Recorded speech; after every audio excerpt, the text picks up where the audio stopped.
Welcome to the Education and Pupil Services Committee meeting and the Finance and Operations Committee meeting for June 16, 2020. Please rise for the Pledge of Allegiance. I pledge allegiance to the flag of the United States of America and to the republic for which it stands, one nation, under God, indivisible, with liberty and justice for all.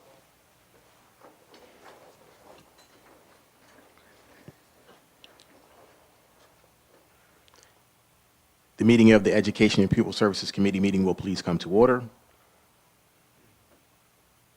There was a closed session this evening from 5 p.m. until 5:55 p.m. for matters to be discussed within the limitations for closed deliberations as prescribed by Pennsylvania Act 93 of 1998. For this evening's meeting, there were personnel matters. Roll call, please, Mr. Board Secretary, Mr. Rogers. When I state your name, please state that you are present and can hear the proceeding. Dr. Haig, I'm present and I can hear the proceedings. Mr. Desnoyers, I am present and I can hear the proceedings. Mr. Warsavage, I am present. I thank everyone for their patience this evening, and I can hear the proceedings. Mr. Neal, David Neal, present, and I can hear the proceeding. Ms. Dawes, Present. Mr. Fields, I am present and I can hear the proceedings. Mrs. Curry, I am present and I can hear the proceedings. Thank you. Mrs. Mitchell, I am present and I can hear the proceedings. Mr. Brown. Present. Thank you, everyone, for your patience. We had a technical issue, but we think we've resolved it, so we will continue. The following motion shall be applicable for tonight's Education and Pupil Services Committee meeting, the Finance and Operations Committee meeting, and the special voting meeting. Policy 003 allows the board to suspend policies or parts of policies when appropriate. Therefore, due to the current ongoing crisis and the governor's closure order, I make the following motions to suspend language in two of the board's policies until the next regularly scheduled meeting. Policy 006.1, which regulates attendance at meetings via electronic communications, I move to suspend the language requiring board members to be present. Specifically, the language would be, a majority of board members shall be physically present at a board meeting when a board member attends through electronic communications. And Policy 006, which governs other requirements of board meetings, I move the suspension of language requiring that those members of the public wishing to participate be present. Specifically, the language in the section titled Public Participation would remove the words that reads, present at a board meeting. Do I have a second? This is Leah Dawes, and I second. Thank you, Mrs. Dawes. All those in favor? Aye. Aye. Aye. Aye. All those opposed? Does anyone abstain? Motion carries. I will now turn over the Education and Pupil Services Committee agenda to co-chair Mrs. Curry. Mrs. Mitchell will be running the meeting tonight. I just wanted to remind those who are listening to please follow along on Board Docs, which is listed on our school board tab on the Upper Darby School District website. Now I will turn it over to Ms. Kelly, who will review the agenda for this evening. Before Ms. Kelly starts, I'm going to ask Dr. McGarry to talk about, give some extra information about participation in the meeting tonight, and then we'll have Mrs. Kelly. Thank you. Yes, those Thank who you. are patiently waiting as we work through some of these technical difficulties tonight, your participation is important. We are allowing participation as much as we normally can, given the circumstances of COVID-19, and we're trying to make our meetings just like they were if we were in person. As a result, we are allowing members of our public to send in comments or questions two ways. One is to committee questions at upperdarbysd.org. Again, committee questions at upperdarbysd.org. Please provide your name, address, and the agenda item you'd like to comment, leave a comment for, or provide a question. And certainly during a committee meeting, we will provide feedback on the questions. We have two committee meetings tonight, Education and Pupil Services and Finance and Operations. And then following that, we have a special voting meeting. Again, you can send in a comment or a question to committeequestions@upperdarbysd.org, or you can call and leave a message at 610-789-7200, extension 2000. If you phone in, please make sure you leave your name and address. And again, the agenda item on either the Education and Pupil Services or the Finance and Operation Committee meeting with which you have a question or a comment. Thank you for participating. I will certainly interrupt if I can, Board President Brown, and reiterate how we can participate tonight. And thank you again. Ms. Kelly, I apologize for interrupting. Thank you, Dr. Gary. Good evening, everyone. Tonight we have 5 agenda items. The first one is the Wellness Committee Annual Update. This is informational. The second item is the 2020-2021 Professional Development Calendar. That will require board action. The third item is the adjusted Keystone exam requirements. Again, will require board action. The fourth item, is the instructional online resources, which will require board action. And the fifth item is an update to the Upper Darby High School course catalog, which will require board action as well. The first item, Dr. Puglisi will be presenting on the Wellness Committee. Dr. Puglisi? Thank you, Ms. Kelly. Good evening, everyone. I'm very thankful to be here representing the District Wellness Committee and Food Advisory Board and presenting our annual report. Before I get to the slides, I want to start by complimenting the Board of School Directors, our administration, and our entire community on having a progressive wellness policy. Our policy includes specific language equating social and emotional wellness to physical wellness. This is not a requirement, but it certainly is progressive. Taking this notion one step further, it's wonderful to know that our programs, our systems, and our initiatives also support and promote physical, social, and emotional wellness. So it's wonderful to see that alignment between what our policy calls for and what we implement in practice. We can go to the next slide. Thank you. This first slide summarizes our meeting schedule. With the school closure, we were only able to meet twice in person. We were thankfully able to get together one time virtually back in mid-May, and we were able to, it was nice to see some of the folks on the committee in a virtual setting. We can go to the next slide. You see a list here of our committee members. We have a diverse group representing the Wellness Committee. We asked a lot from them this year, and probably more than we have in years past, and they responded wonderfully. Most of the work, as we'll talk a little bit about in a few minutes, most of the work we did surrounded the wellness assessment, and the committee responded, as I said, in a great way. Just a few special thanks, Mr. Brown, for representing the board and for your flexibility in joining our group mid-year. Dr. Coles for representing the public and our families. Kiran Shahzadi and Haley Campbell for representing the students. We wish you the best as you take the next step in your lives. And then Ms. Elgart, Ms. McCullough, and Chef John for feeding us. Food tasting is one of the food advisory components, and so we're able to address that component and feed the committee members when we meet. It's one great way to increase attendance is by guaranteeing food at your meeting. So thanks to the members of our committee. We can go to the next slide. As I mentioned, the majority of the work we completed this year had to do with the wellness assessment. A few notes about the assessment.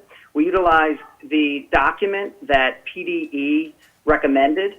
You see it there, called the SNP 161. SNP stands for the School Nutrition Program. This assessment's required once every 3 years. This is the first of that required triennial assessment we're completing this year.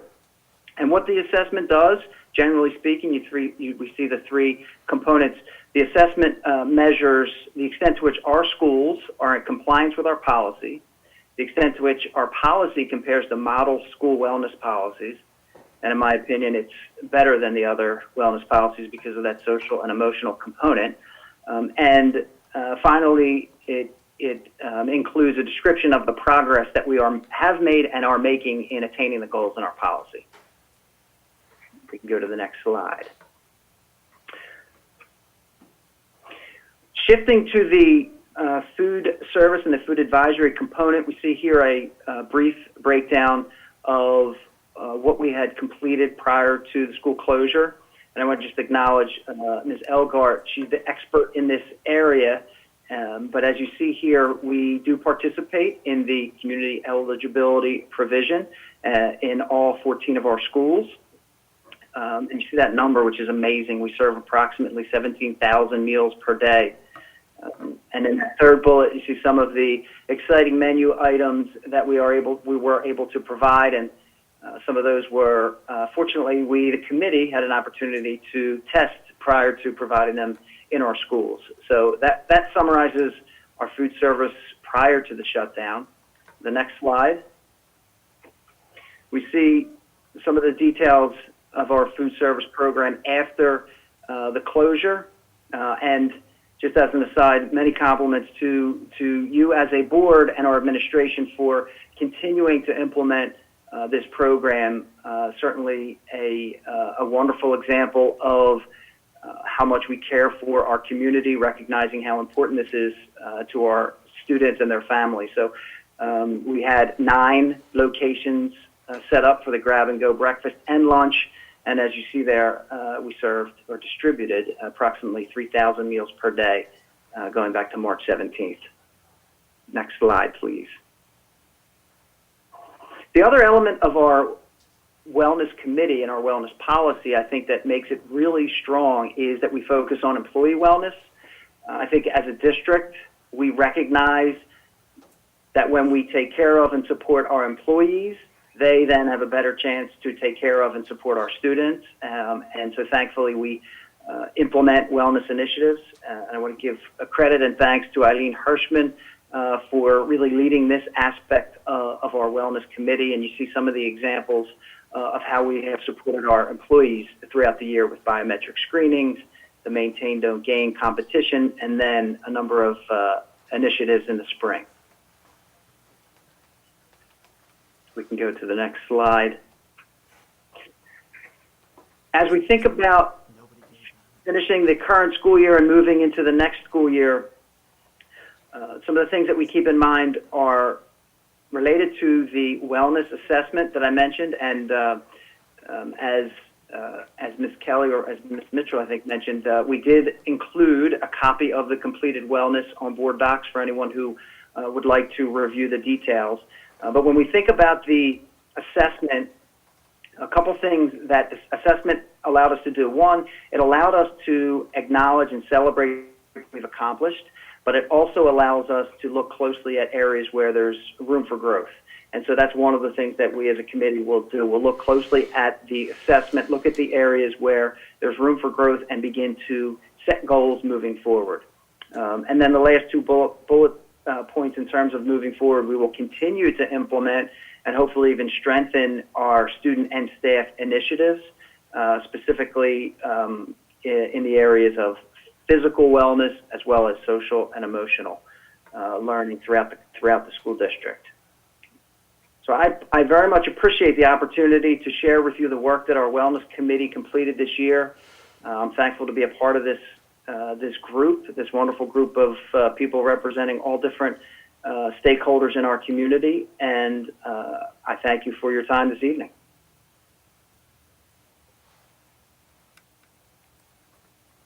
Thank you, Dr. Puglisi. Ms. Kelly, did you want to turn it over to the board for questions at this point, or? Yes, at this point, are there any questions from the board? Not a question. This is Ed Brown. Just a comment. Thank you, Dr. Puglisi, for allowing me to be a part of the Wellness Committee. I did miss out on the food, and we'll talk about that later, but I did enjoy the virtual session. and allowing me to have input. So thank you for allowing me to be a part of that, sir. You're welcome, Mr. Brown. Thanks for joining, and yeah, we'll definitely set up a special lunch for you. All right, thank you. I don't see any other comments or questions on this presentation from other board members. Is there any other comments or questions from any board members? I wanted to thank you all for your hard work in this, and I did appreciate some of the tastings that we had during the comprehensive planning sessions. I thought the food and the menu seems to be greatly improved. Any other comments? Ms. Curry, do you have anything? Yes, I just said thank you for the great presentation, and it's good to know that we have this going on in our school district for well-being and the social and emotional learning. Thank you. All You're right, welcome. Thank you. Thank you so much. I think we can move on to the next agenda item, Ms. Kelly. Okay, thank you. The second item is the 2020-2021 Professional Development Calendar. Each year in February, we begin the process of developing the Professional Development Calendar, which is under District Policy 333. This year was no different, and in February, I met with the supervisors, I met with the Director of Secondary Education as well as Elementary Education, and we began building the calendar. And each year, we look at the number of hours that we have to provide professional development and the pieces or the ideas that the teachers need in order to be successful for the next school year. So this year was no different. When we began, or what I'm asking for tonight, are a few considerations from the board. Because we do not know what the fall will bring, I have first developed a traditional calendar, and then we're in the process of also building a distance learning calendar as well. So we'll be looking at both of those options right now, as well as the amount of hours and the needs of the teacher as we move forward to a distance learning possible for the fall or a traditional schedule for the fall. The other piece of this is if we do adopt a different type of calendar and we go to a distance learning type of calendar, the one-page calendar that we adopted in February, of course, will have to be revised. You'll see two items tonight that will cause a revision to the one-page calendar. And we'll get to the second one in agenda item number 3. So as we move forward, if we're looking at a traditional professional development calendar, we have 7 full days of PD built into the calendar, amounting to, beginning in August 25th, where the teachers would come back into the school district and we would start PD. That amounts, and 7 full days built throughout the school year. That amounts to 45 and a half total hours. We then have 1 contract and service day built in May, which amounts to 6.5 hours. And then we have early dismissals built in throughout the school calendars, which amounts to, depending on the level, about 13.5 hours, 6 hours for elementary, and then the high school about 3. Last year, we adopted a calendar that had a start in August that offered half days to our students so we could offer professional development in the afternoon. And that's what the little stars are next to it. So those were modified schedules. We did the same type of scheduling for this school year or moving forward into the 2021 school year. What that amounts to is about 68.5 hours to 71.5 hours, depending on the grade level. Now, some of that time does get chewed up by mandates from the state, by building level needs that we have. So it's not all dedicated to curriculum instruction, and you'll see that in another slide. So right now, we're working with about 71.5 hours if we go with a traditional schedule. If we have to move to a more distance learning schedule where our schedules may look different and we need to provide a day where distance learning is provided for the students and then other students would be in, giving teachers a little bit more flexibility, our PD time could increase. So I want to show you what that would look like. What we would do is we would keep, and this is all in draft form right now, we have not looked at We have looked at a lot of different options, and this is one that we are looking at to provide more professional development to the teachers, as well as some flexibility for the students as well with distance learning. So we would keep the 4 full days in August, which would amount to 26 hours, and that would be from August 25th to August 28th. We would keep the contract and service day, and that's where teachers do professional development that is tailored to their own needs, and that satisfies 6.5 hours. And then it gives them the day before Memorial Day, or May 28th, as a day off, because they've already done those hours. We then looked at Wednesday being a professional development day.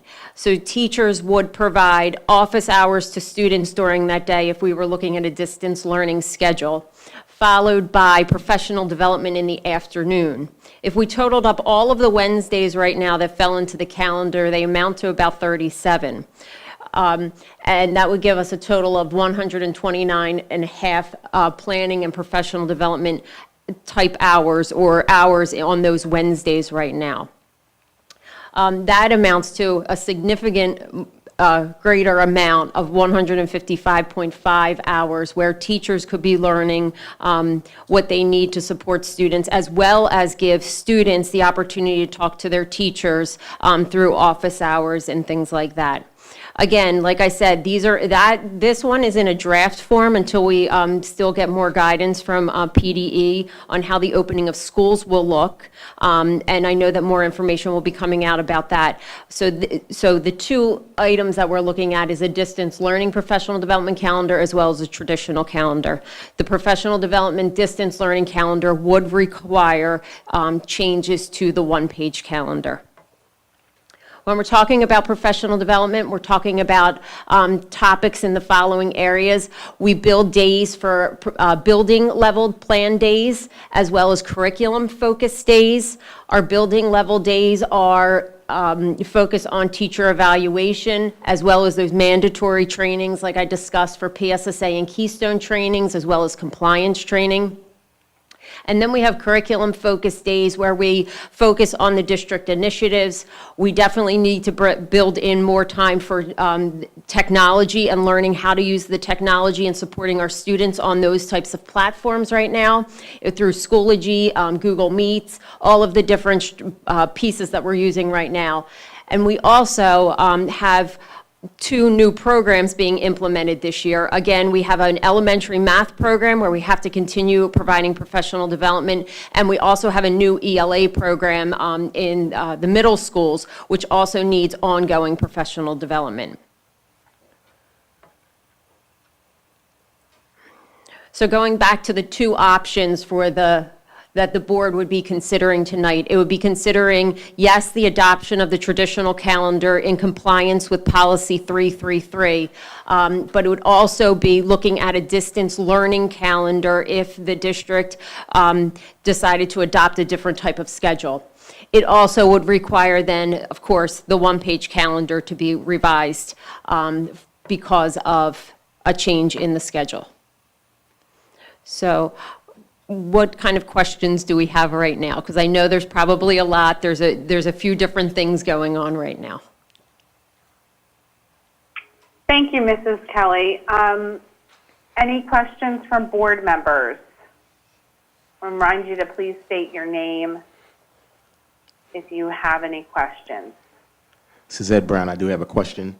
Under the traditional professional development, I'm just trying to understand that the early dismissal says 9 days. That's all schools, elementary and high school. And then is that 4 additional days for the elementary school in addition to the 9? Okay. Yes. So the 9 days fall once per month. So September, October. The 4 additional days were the days that we built in August when we delayed the openings because of heat and acclimating students and everything like that at the beginning of the school year. And it also provided us additional professional development time because we were implementing that new ELA program in the elementary schools. So 13 for elementary and middle, and then 11 for the high school? Exactly. Got it. Exactly. Thank you.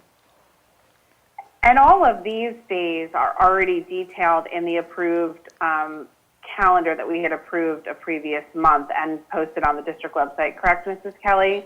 Yes, that is correct. So for those following along, if you want to see what it looked like before, It is available online. And I know there's a lot going on as far as the pandemic plans. When do we anticipate that we would be able to see the pandemic plan? Maybe, I'm not sure if you or Dr. McGarry would like to answer that. So on June 25th, we're going to hold a community session to discuss what this will look like. We'll also be pushing out some information before that meeting so that parents and community members can start to look at and hear the ideas that the district has regarding the different types of schedule for high school, middle school, and elementary school students. Dr. And McGarry, just for those who are listening along tonight, if you could just state, do we know the time for that at this point and the location, or is it going to be, it's going to be virtual, I'm assuming? That is correct. It's going to be a virtual session. I believe we are starting at 6 o'clock, but I am going to turn it over to Dr. McGarry, who I think has something else to discuss with that. Thank you. You're welcome. Thank you, Christine. Great job. There's a lot of work going into this. I think what Ms. Kelly has also explained here, Ms. Mitchell, and members of the public, is if we make adjustments to the type of instruction we provide in the fall, it will force us to change our calendar. So days that would typically be a half day for students or a day off for students, we would shift those, because if we're in a distance learning, basically a social distance type of environment where we're rotating cohorts of students into our buildings trying to meet the CDC requirements, it wouldn't make sense for us to run half days for students, keeping them out of school longer. The idea would try to have students in person as much as possible. And the models that we're developing, if we have to practice social distancing when schools open in the fall, one thing I will tell you for sure is that we would have Wednesdays where students would be working asynchronously, and teachers would have office hours and professional development in the afternoon. That's where the 155.5 hours would come from. We'd actually be able to give more professional development in a social distance type of learning environment with our students. The other traditional professional development Ms. Kelly is talking about, there seems to be now language coming out from Bucks County Department of Health, and I'm hearing potentially the Chester County Department of Health, where there seems to be an effort to just open schools normally in the fall without practicing much social distancing. We're waiting to see what those reports and those documents have. But to the real question, we will be pushing out information, explaining to the public in recorded videos examples of options. They are not definites right now. There'll be 3 elementary school options, 3 middle school options, and 3 high school options. All of the options will take into consideration virtual learning alone. The other 2 options at each level are some kind of rotation, bringing students in via social distancing. But that could all go away based on the fact that if there's a push to bring everybody back at one time, school back in normal session, we would have the normal traditional professional development calendar. We're looking to hold on tentatively on June 25th at about 6 p.m. a virtual meeting where we would provide an overview of the options, and then breakout sessions, an elementary school breakout session, a middle school breakout session, a high school breakout session. We talk about how we would have our schools cleaned, the type of PPE requirements that we would be considering, transportation, obviously, which will be a challenge. And we're trying to do that, and that would be on June 25th. Prior to that, of course, we're going to provide the information to our board, and we're also going to push it out to the public to view it first, so they can come to the June 25th meeting with any questions of what we've provided. So the June 25th meeting would be one where they'd be able to productively take place and not digest it all at one time. That's why there's a need to potentially change the professional development calendar depending on the type of school schedule we offer our students next year. Thank you, Dr. McGarry, for that explanation. I just wanted to remind those community members who are wishing to participate in the meeting tonight that you can email committeequestions@upperdarbysd.org. Please include your name and address for the public record. If you do not include your address, we will not be able to read your comments. Just like if you came to the board meeting, you would have to provide your address for the record. Dr. McGarry, could you just state the phone number that people can call in for comments as well? Sure, it's 610-789-7200, extension 2000. Again, as Ms. Mitchell said, please provide your name, address, and the agenda item or the agenda that you'd like to comment on, and we'll certainly read your comment and respond to your question. Okay. Are there any other comments from board members or questions? Okay. And just as a reminder, we do review the public comment after we review all of the agenda items, and we will address your concerns at that time.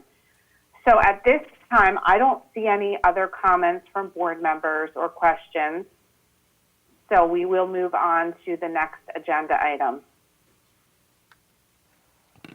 Agenda item 3 is the adjusted Keystone exam requirements. Dr. Manfrey and I will present the PDE recommendations for the Keystone exam administration. What I'd like to direct everybody's attention to on board docs is a handout that describes some of these pathways that Dr. Manfrey is going to explain. Some of them have great detail, and it's easier to look sometimes at the handout that is provided as well. So I'd like to direct everyone there as well as we go through this presentation. So Dr. Manfrey, I'm going to turn it over to you for this first part of the presentation. Thank you, Mrs. Kelly. Good evening, members of the board, members of Upper Darby community. I'm here this evening with Ms. Kelly to talk to you about Act 158 requirements. I want to remind the public and the board that Mrs. Simone, Upper Darby High School's principal, did a presentation on May 28th of 2019.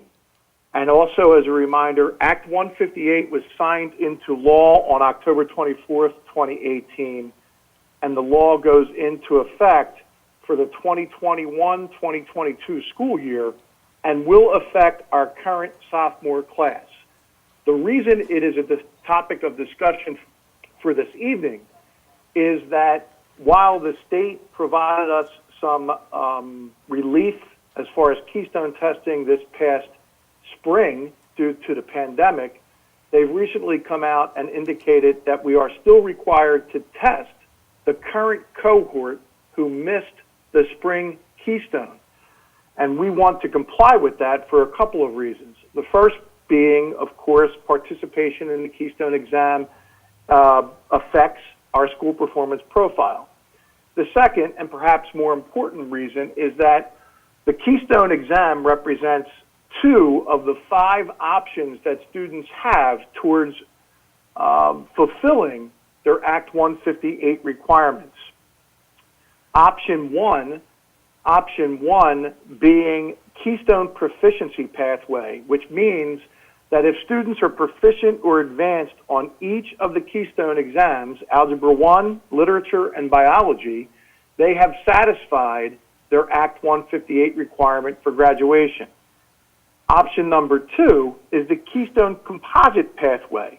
Basically, if a student earns a composite score of 44.52 on the Algebra 1, Literature, and Biology Keystone, while achieving at least a proficient score on at least one of the 3 exams, and no less than basic on the other 2, that student would have achieved his or her Act 158 requirement.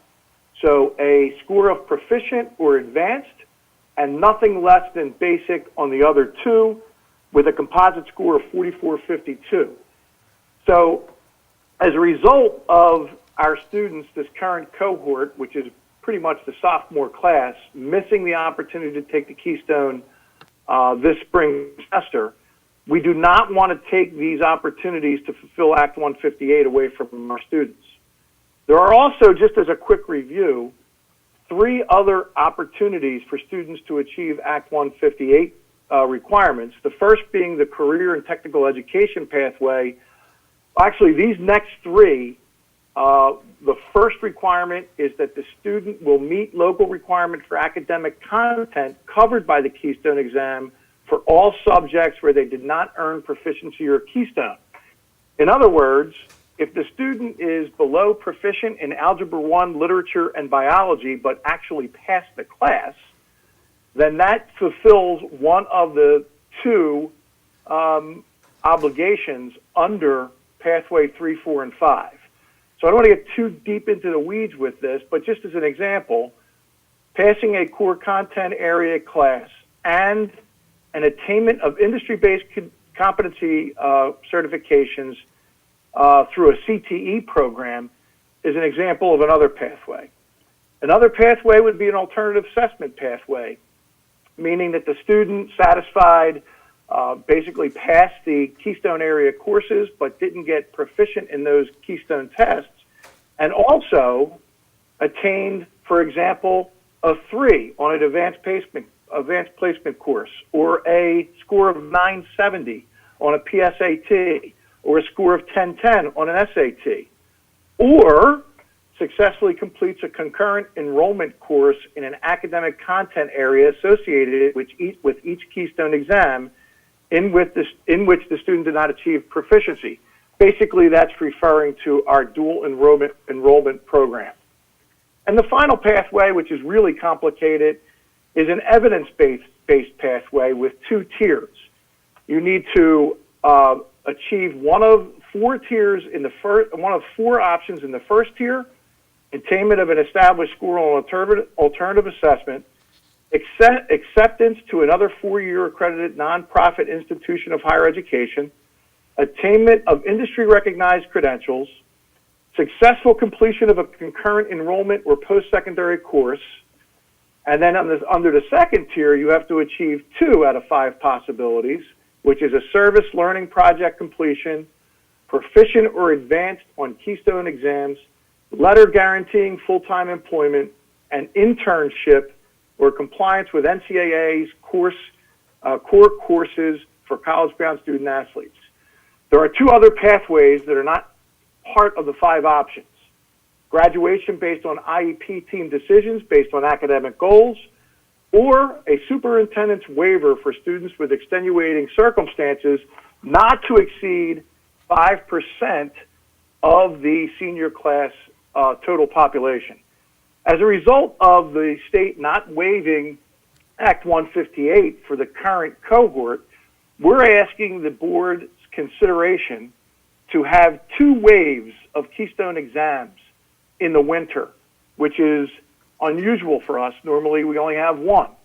We're asking that the first wave be for the current cohort, which is December 1st to December 15th, and the second wave be for next year's cohort, and that wave would be from January 4th to January 15th. And as Mrs. Kelly pointed out, this also would require a change to the 1-page Upper Darby School District calendar.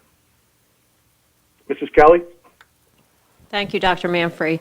And like I said, I know that was a lot of information about the pathways, and the one attachment in board docs does spell it out with a lot of detail because it is a lot of information.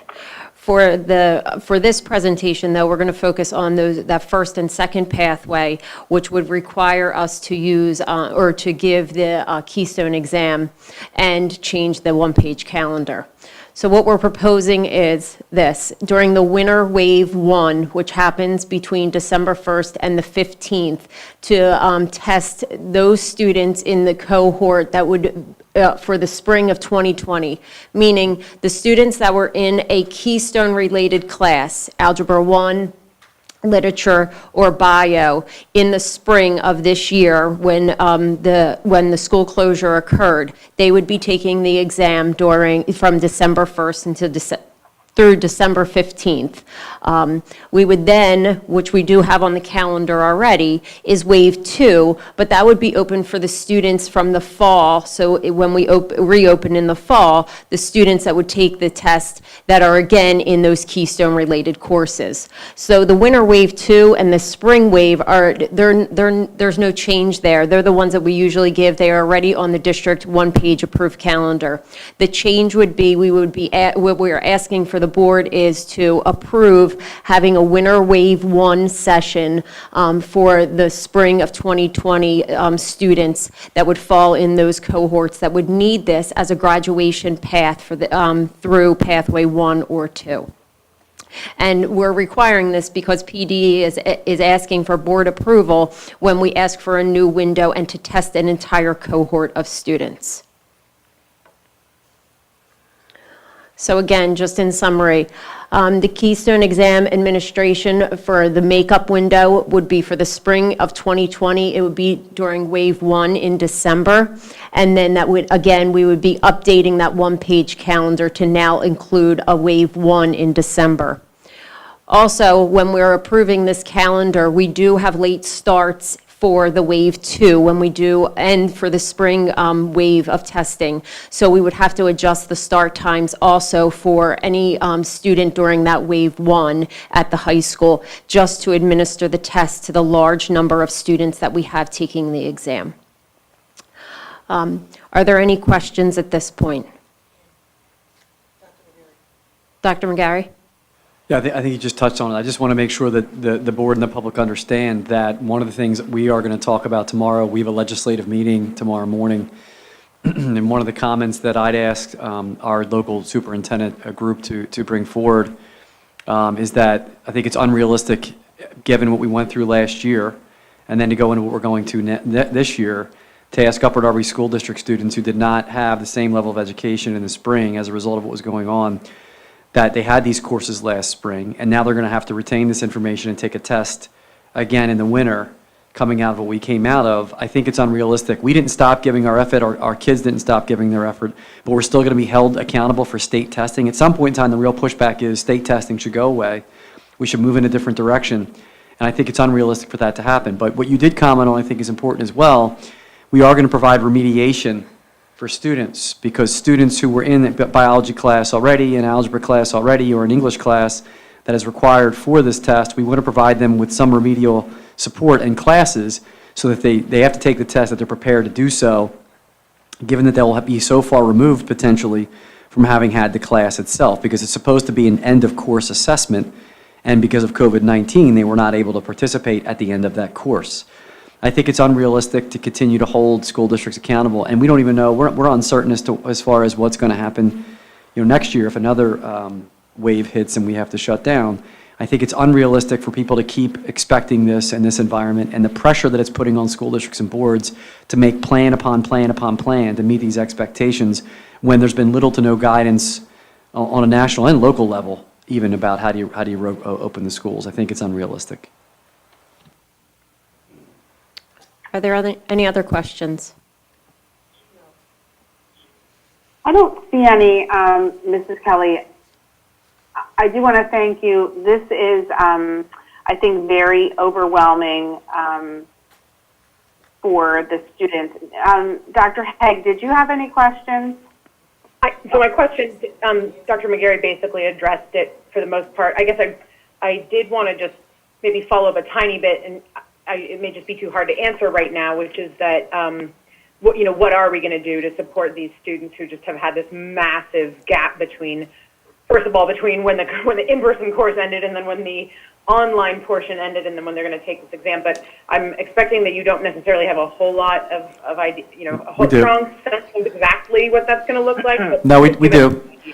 So Dr. Haig, we do have a plan for that. And what we're going to do over the summer is we're going to ask some of our high school teachers to create some remedial courses for Algebra 1, for bio, and for literature. And we'll build those courses into a Schoology platform so that students can work either at their own pace on those courses to provide that guidance, and then as well offer some drop-in sessions or office hours as such for help with the content if they are stuck with learning a concept. So we do have an initial plan for what that remediation will look like, and right now, as we're closing out this school year and starting the next school year, I will be looking at using some of my Title II funds for professional development in writing some of those remedial courses. This is Dr. Haig. Thanks so much, Mrs. Kelly and Dr. McGarry. Thank you, Dr. Haig. This is Mrs. Mitchell again. I guess one of the things that I hope we bring up tomorrow morning during the legislative meeting is how Upper Darby, I don't know how many other districts in Delaware County or throughout the state are on block scheduling. So some of our students, for instance, if they were scheduled for biology, they only had face-to-face instruction for a very small portion of the semester. So I just want to make sure that we point that out tomorrow when we have that legislative meeting. Are there any other questions from board members? I don't see any. So thank you for your hard work on this. Greg, thank you for presenting. We can move on to the next agenda item. Okay, thank you. The fourth agenda item is the approval or looking for approval or consideration for some additional instructional online resources. So as we began the school closure and we moved to an online platform, what we found were many companies offered free online resources for our teachers. And many of them are now expiring as of June 30th. So, of course, we are looking for some approval on tools that will help our teachers be successful as we navigate the fall. Right now, we are looking for approval for a few. However, in July, we may be looking for more as the plans become more solidified in what the fall will look like. So the plan right now, or the approval that we are looking for right now, are 2 district resources, and these would be used across the school district in grade levels K through 12, excuse me, for the first item, which is Screencast-O-Matic, and the second item, Quaver, which is K through 8. So Screencast-O-Matic is used to create and share and manage videos, exactly what it says up on the screen. It gives teachers the ability to do voiceover. It gives teachers the ability to explain a math problem and use their own voice to explain those math problems. There is a free version. However, the free version gets a little bit harder to use as you have to present more and more advanced concepts. It also is harder for teachers to create and share in the free version.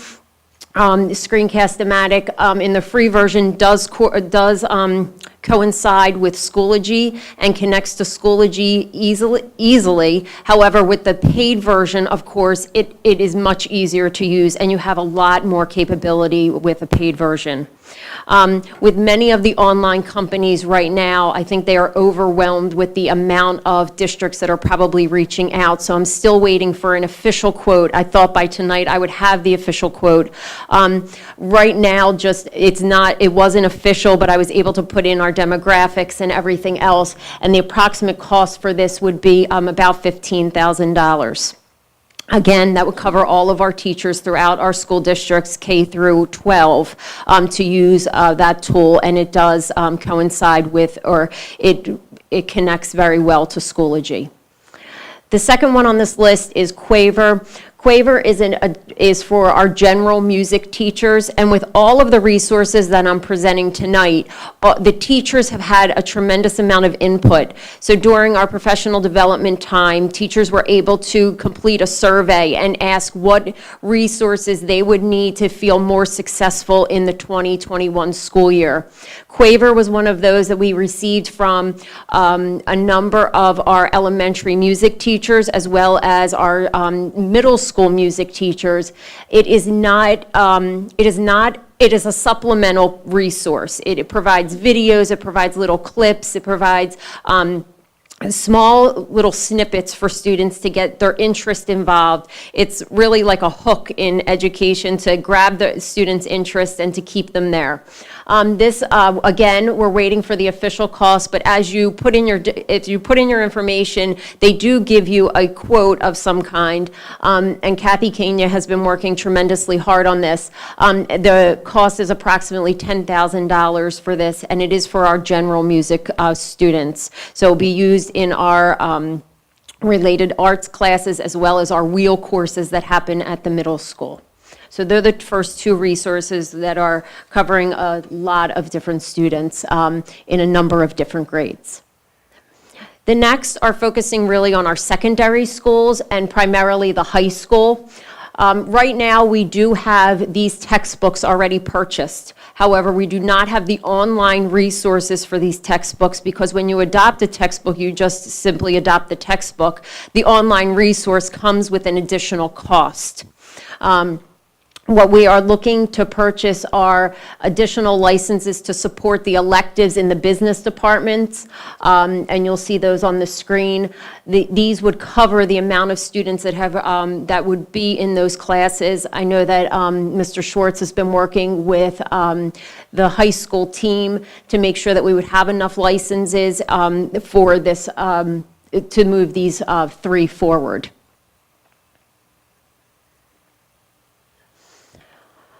Here again, we have secondary resources. Desmos, the professional development, the first item, we could use Title I or Title IIA funds for. Desmos is an online tool for math. It's for the use of the graphing calculator. It's to present material in different manners. We've had professional development in the past, last year. However, as we move forward to online, it's how to share the screen, how to make it interactive for the students, how the students can share information back with you. So that would be the next piece of this professional development. Again, that could be paid for through Title IIA funds. The next piece, which is a new piece, and Dr. Manfrey, I know, is on the line, but we are looking to provide something for our EL students in this platform, the high school EL students that need more guidance in the reading, writing, and language fundamentals.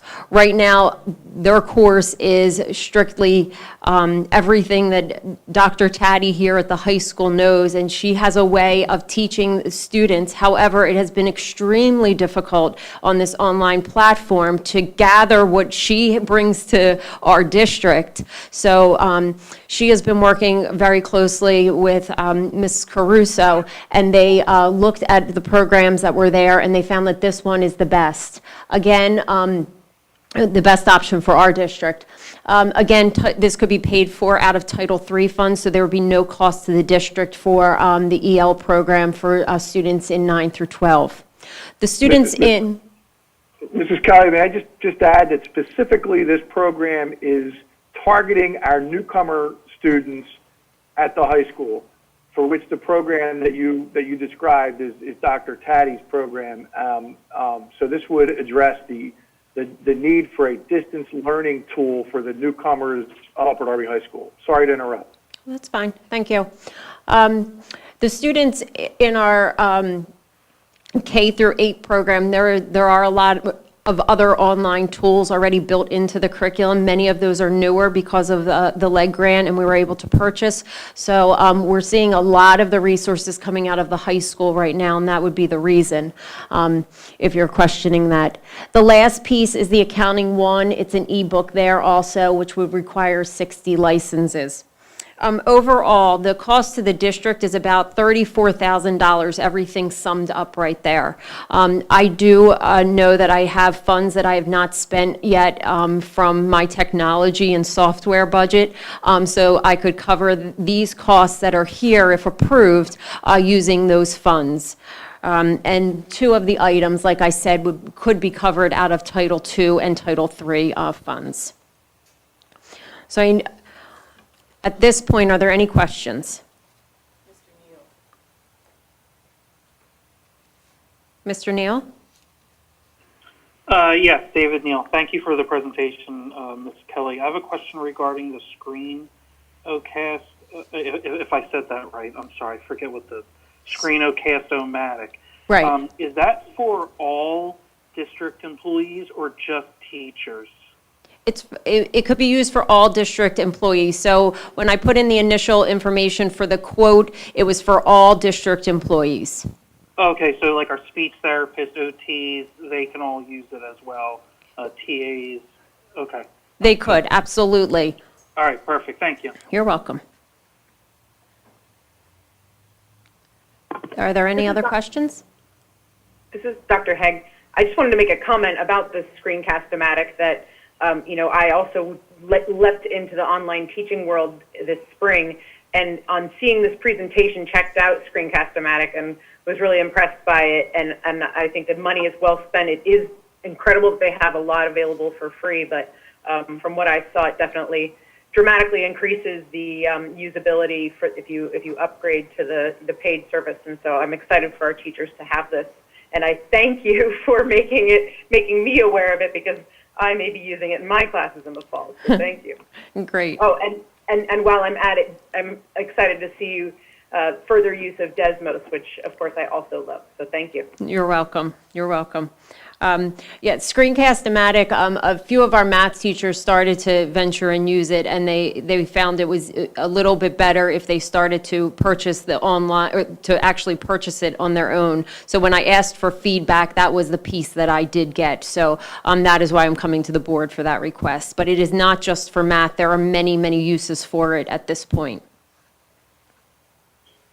Are there any other questions? Oh, sorry. Go ahead. Thank you, Mrs. Kelly. This is Rachel Mitchell. I want to thank you for really diving deep with our teachers to find out what they needed for next year if we were to have to do an online school or a hybrid situation. This is very helpful, and I'm sure they're very appreciative of the support, and I hope that the board supports these requests tonight. With that being said, are there any other questions or comments from board members? I don't see any, so I think we can move on to the next agenda item. Okay. Thank you so much. You're welcome. Can I just make one more comment? So as we move forward, and I'm still collecting information and quotes and pieces like that, July, I may be coming back again with my wish list for the teachers, because right now, as Dr. McGarry walked into my office today, I was sitting in another presentation. I was like, we have to get this. It would be a game changer for our teachers. Again, the teachers are coming to me and saying, you have to check this out. This is what we can do with it. And then me, along with the supervisors, are attending sessions and learning more and more about it and how it integrates with Schoology. So we are really looking for resources that integrate easily with Schoology and that the students are excited to hear about and see as well. So I think many of the teachers are seeing things that the students get excited with, and then they're coming, check this out. So that's what we've been doing. So July, I may have another list as well, but I will make sure that I spend the money wisely and use the proper accounts for everything. Understood, and that's appreciative. Thank you, Ms. Lee. I still think we can move on to the next agenda item. Okay. So item number 5, Dr. McGarry is going to take over at this point. We're going to discuss the high school catalog. I just want to say, Christine has been back in person lately, and you know that she's in the room, and she's going to spend the money wisely. Craig Rogers is with us tonight as well, and he's looking at me. So we do have a game plan, and there's CARES money as well available just for this to respond if we do have to be in a virtual environment. That's why those dollars are allocated. So we are going to make that plan. This evening, there's a lot that's going on, a lot to digest, and I want to make sure. Hopefully, you can hear me. I want to make sure that we're addressing all of the issues as we move into a potential program for our academic year next year, when we're having to socially distance and rotate different cohorts of students in at a time. The pandemic has caused us to really look a lot at our practices as a school district. Also, recently, we've heard from a lot of students about social injustice and about having access to certain courses. So we are listening to our students and their responses, and we also went through this pandemic and we realized in our high school course catalog we probably need to make some significant changes. Not just because of the pandemic, but also consideration for the board as it relates to our students graduating and what their needs are. So in the course catalog, and I'm just giving you a tidbit of what we're going to talk about, you will get a full revised, and the public will as well as what I'm going to talk about. We don't want to overwhelm you with so much documentation to read tonight. So if we are in a situation where we're having to have distance learning as well as in-person classes next year at Upper Darby High School, and we have to rotate cohorts of students in, we're looking at a model that would have 3 different cohorts at the high school.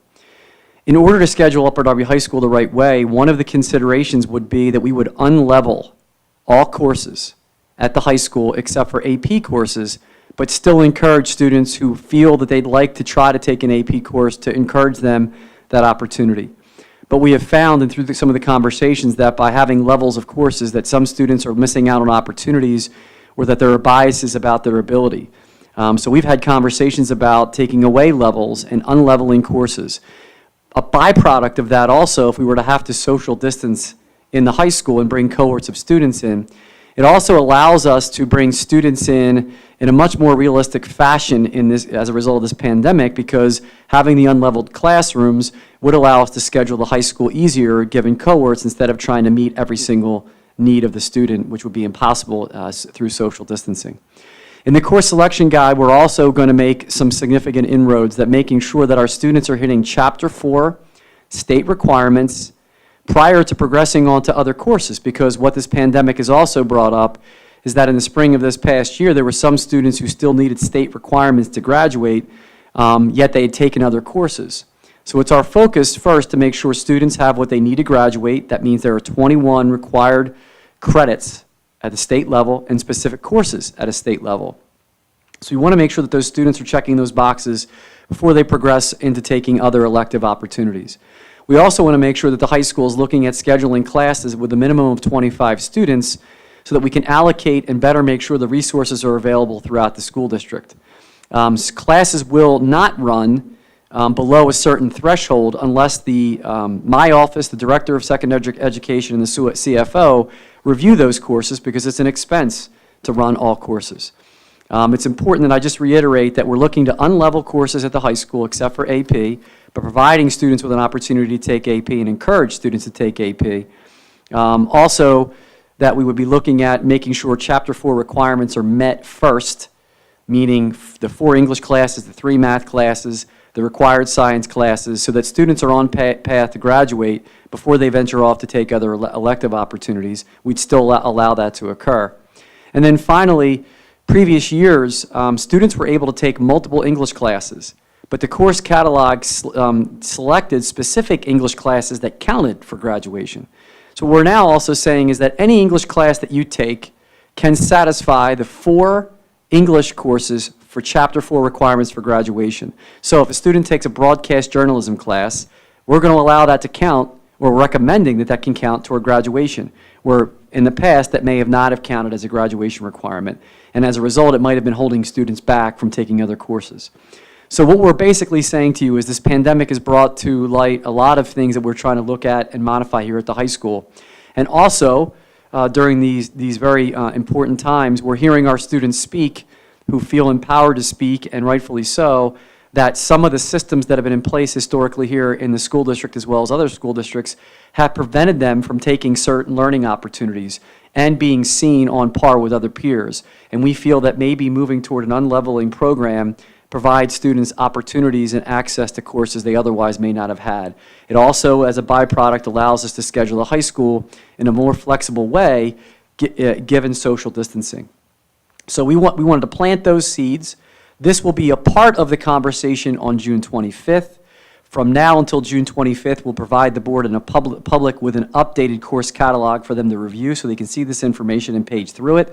It'll be discussed also on the 25th, and then again prior to the board taking action on this if this is how we move forward. If we're opening our schools in a distance learning way, because as the public probably knows at this time, whatever plan we put forward to open our schools has to be board approved. We have to have a pandemic plan as well as a plan board approved for the opening of school. The calendar changes, the professional development changes, the resource changes, the PPE as far as masks and cleaning, all of that has to be a part of that, and we're trying to phase a little bit in as a time so you can see that. There are multiple aspects to rearranging how we open schools, and we wanted to make you aware of that this evening. Thank you, Christine.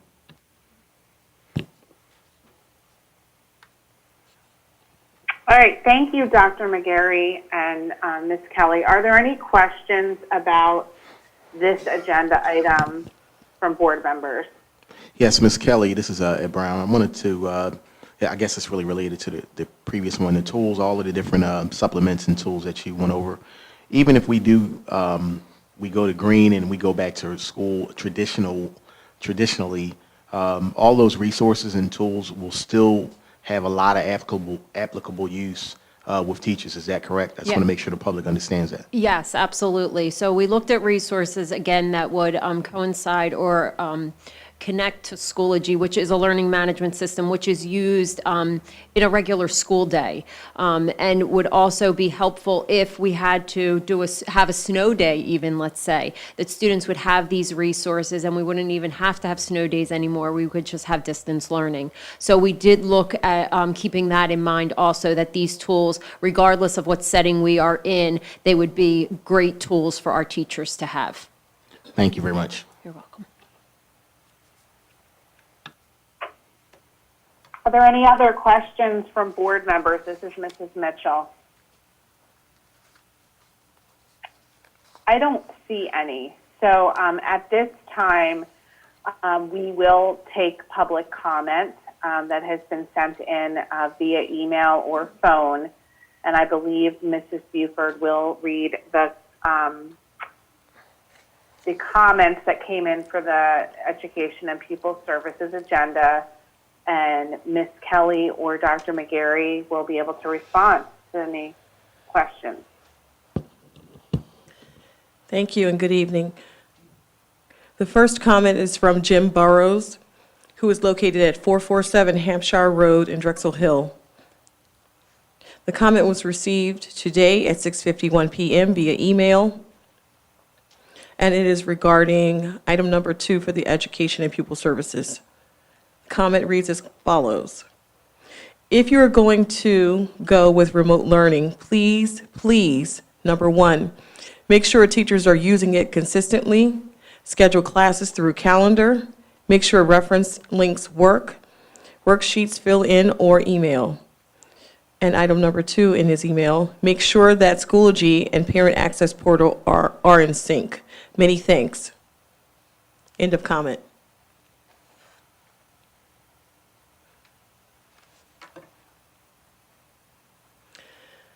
Comment number 2 is also received from Mr. Jim Burrows. Location 447 Hampshire Road, Drexel Hill. Received today at 7:04 p.m. via email. Same agenda item, number 2 of Education and Pupil Services. Comment reads as follows. Schoology, I apologize. Please ensure that if we are using Schoology, that faculty use the platform consistently. For example, all use calendar, interactive worksheets, fill in PDFs, etc. Some teachers were using calendar, some were not. Some worksheets were interactive, some were just a sheet and an email was the only way to submit the work. Also, please make sure we can better integrate Parent Access Center and Schoology. These not being in sync cause a lot of issues. P.S. I will say that everyone, staff, students, parents, and administration really did work hard to make this system work as best they could. Thanks for everyone's effort. End of comment. Thank you. Mrs. Kelly, would you like to address those comments? I know they weren't really questions. I know that we're working really hard to have a seamless experience if we have to go virtual again. Absolutely. So we do realize that our K through 8 teachers learned Schoology very, very quickly. We had 1 day of professional development, and that there is a need for additional professional development. We also realize that students need professional development, let's say, for learning how to use some of the tools. Many of them still need to learn how to use Google Docs and submitting an assignment. We also know that the parents need support. So as we're looking at our professional development calendar, we're not only looking at it through a teacher lens. We know that students need support, and we know that the parents need support as well. Many of the tools that I probably will be coming to you with in July help with how to submit an assignment. A piece that I was looking at today definitely helps with some of those integration pieces, and we do know that that is important for all stakeholders as we're moving or as we look to a virtual setting or even any kind of distance learning that we're looking at right now. So we do realize that we do have to address those. Christina, Thank you, Mrs. Kelly. Christina, Ms. Mitchell, too, I want to point out, I know that Ed Brown probably is aware of this in his world, and probably those board members that are working with technology outside of here. Schoology and other platforms, when the pandemic hit, just became overwhelmed. And as a result of that, they became overwhelmed. They couldn't keep up with it at that point in time. So we were trying to communicate with the public as well, and I appreciate Mr. Burrows recognizing that and thanking everybody for their hard work. There was definitely an issue with the software companies being able to keep up with how overwhelmed they were at that time. When Schoology went live, a lot of school districts were jumping on board using it at the same time, and then there was interruptions as a result of that. I know that we shut down early this year to provide professional development for our staff, and the next phase, I think, is also to provide that support throughout the summer, whether it's through videos and tutorials with our parents and as well as with students. So we appreciate that. We certainly want to get better in the fall and make sure that the alignment works and the communication is there, as also the expectations of how teachers are interacting with students and parents. So we appreciate that. And Dr. McGarry, what we're also finding is the technology is constantly being updated. So even as teachers are using it, a Google Meet may look one way on Friday, and then you log in again on Monday, and they've made updates and changes. So as things are getting updated, the teachers very quickly are having to learn things, as well as the students, and as well as the parents that are trying to support the instruction at home. Yeah, I just wanted to interject and second Dr. McGarry's point. Things like Zoom, WebEx, Skype, Microsoft Teams, Google Meet, they're all competing for the same dollars and customers, and they've all had to step up their game. I mean, Zoom was the de facto choice at the beginning of the pandemic, but now all of the virtual meeting tools people know about, and they're utilizing a great deal. So they've all had to increase their bandwidth and increase their offerings and increase their capabilities. So I think it's only going to continue even after the pandemic is long over. There's one more public comment. Thank you. If you could move on to the next public comment. Okay. This comment is from Ms. Akila Canty. This comment was received today at 7:12 p.m. Ms. Canty is located at 3833 Marshall Road in Drexel Hill. This comment was received via email, and the comment reads as follows. Good evening. Given the current climate, is there a plan to provide additional ongoing training for all staff regarding diversity, equity, biases, etc., during professional development? End of comment. Thank you. Dr. McGarry or Dr. Council, could you please address this? I'll go first, and then John can certainly jump in. Yes, we will certainly have a plan. In fact, we've had many courageous conversations and meetings. At high school, most recently, there was over 80 folks on a call about equity and conversations. And we're planning to continue that even throughout the summer, having discussions and forums with our students. I know that Dr. Manfrey, and we're working on bringing Speak Up in throughout the summer as well to talk to our students so that we're prepared for the school year. But yes, we will have our process moving forward. I know that Dr. Council's on this call. I know Dr. Council brought forward, I can't remember if it was last month or the month before, but moving forward with Core 1 in the next phase and asking the board's permission to keep our equity practices in line, our equity teams in line. Dr. Council, anything you want to add to that?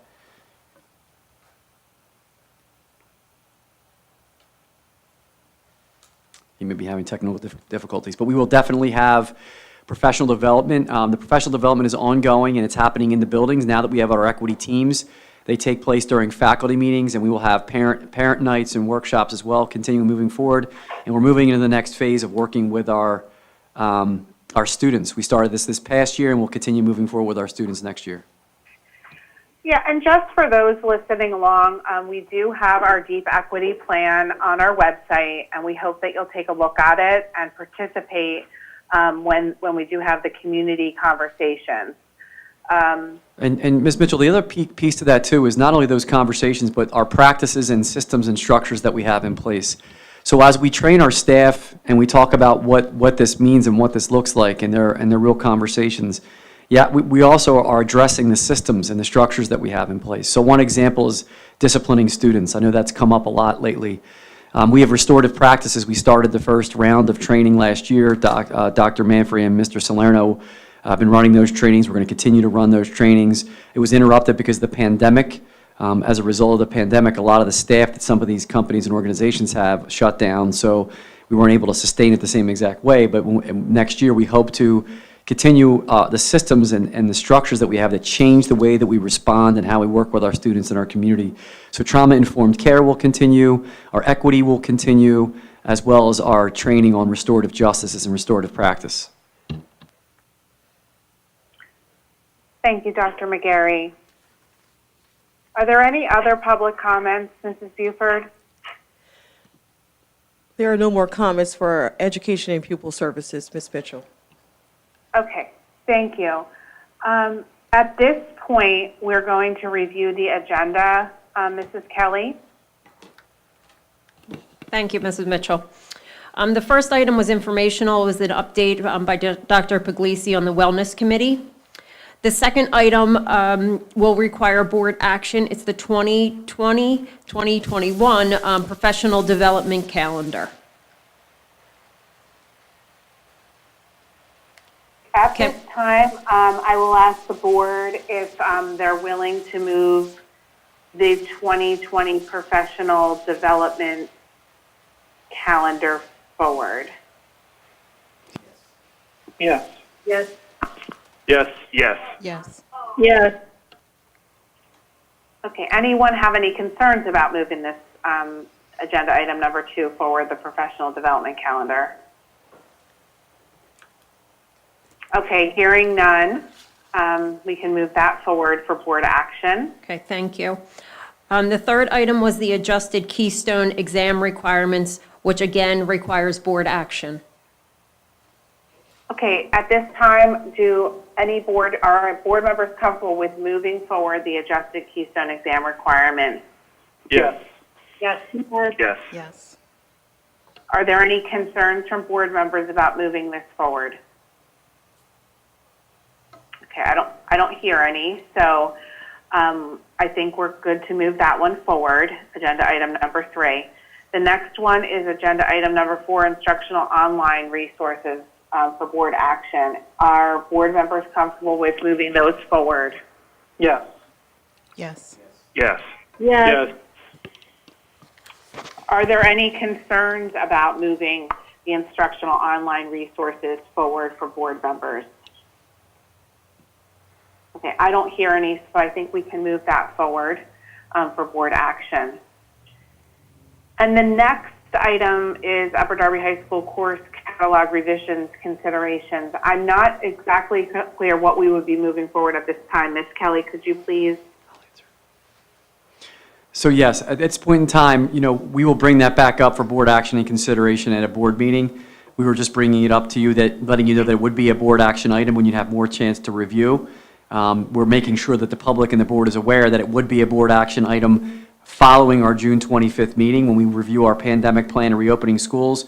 We would bring that back up as part of the conversation on the 25th. And during the July board meeting, we'd have another conversation before the board took action in July. So if the board did not feel comfortable in July, they can certainly say no and pump the brakes on that as well. But at this point, we need confirmation from board members basically to move forward with at least discussing this on June 25th. Is that correct? Yes. Yes.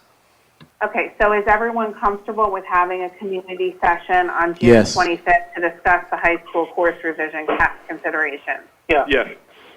Absolutely. Any concerns from board members? Okay, seeing none, I think we are good to move forward with that. So at this time, I believe there is a motion in order for adjournment of the Education and Pupil Services.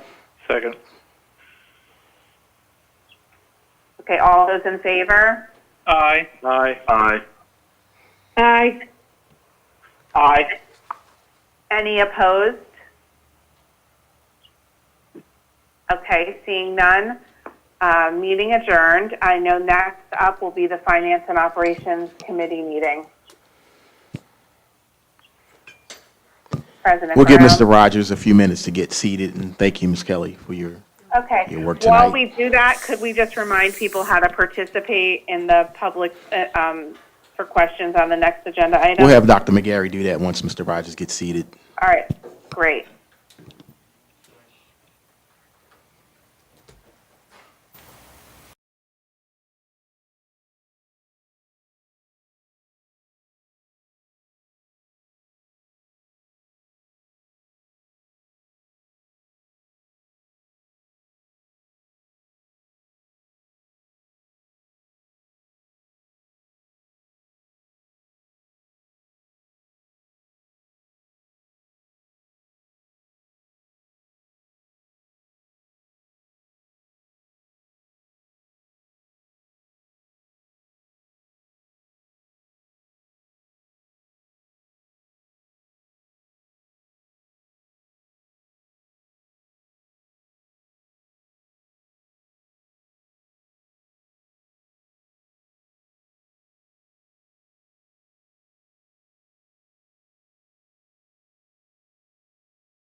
Okay, thank you. We're back. The meeting of the Finance and Operations Committee will please come to order. Mr. Rogers, please begin with an overview of your agenda items for this evening. Tonight, we have 3 agenda items, all board action. The first is an update on the use of facilities operating procedures. District administration will share our plan to implement a new online use of facilities management system and discuss all the pieces that go with it, with the new software and procedures. The second item is the 2020-2021 final budget presentation. We will present in compliance with the Act 1 timeline the 2020-2021 final general fund budget. The third is policies, which will also require board action. The only policy tonight is 707, use of facilities. Thank you. Please begin with your first agenda item.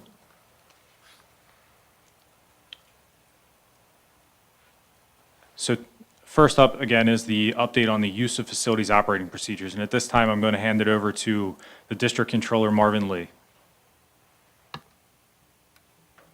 Craig, hold on for 1 second. Are we okay? We live on YouTube? We're good? Okay.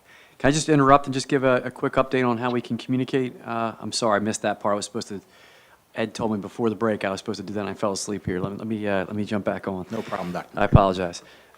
So those in the public, obviously there's a little bit of like a 10-second or 15-second delay. So in order for you to participate, we'd like you to be able to send an email to us at committeequestions@upperdarby.sd.org. Again, committeequestions@upperdarby.sd.org. Please make sure you provide your name and address and the agenda item from the Finance and Operations Committee meeting that we are beginning, and we will certainly read your comment and respond to your question or concerns.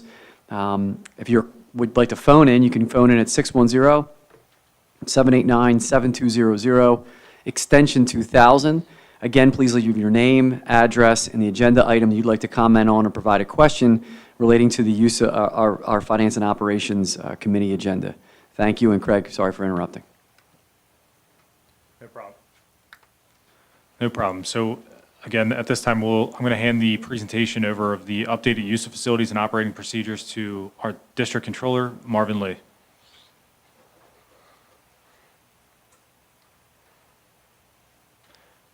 Marvin, hit *6 to unmute yourself.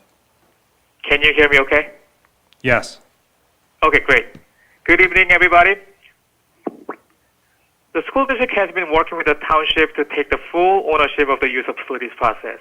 And this evening, I will go over how the school district will be managing the use of facilities process in the new school year. First, some background. In fiscal year 2019, the school district approved 173 use of facilities permits, and our school spaces were used nearly 6,000 times by our community members. And we have some interesting numbers to share.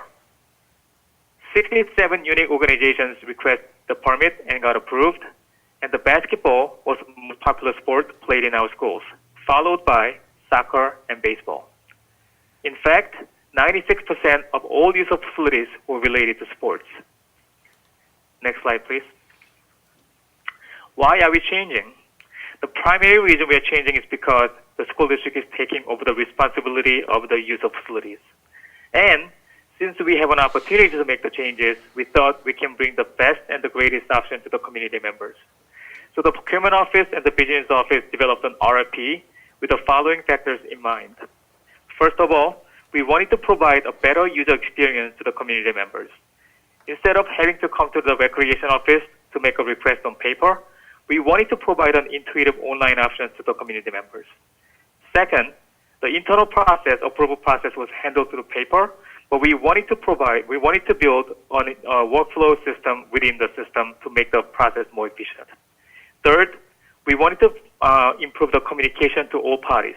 Instead of sending emails and calling individual stakeholders, an automatic communication will be sent out to all parties when action is taking place.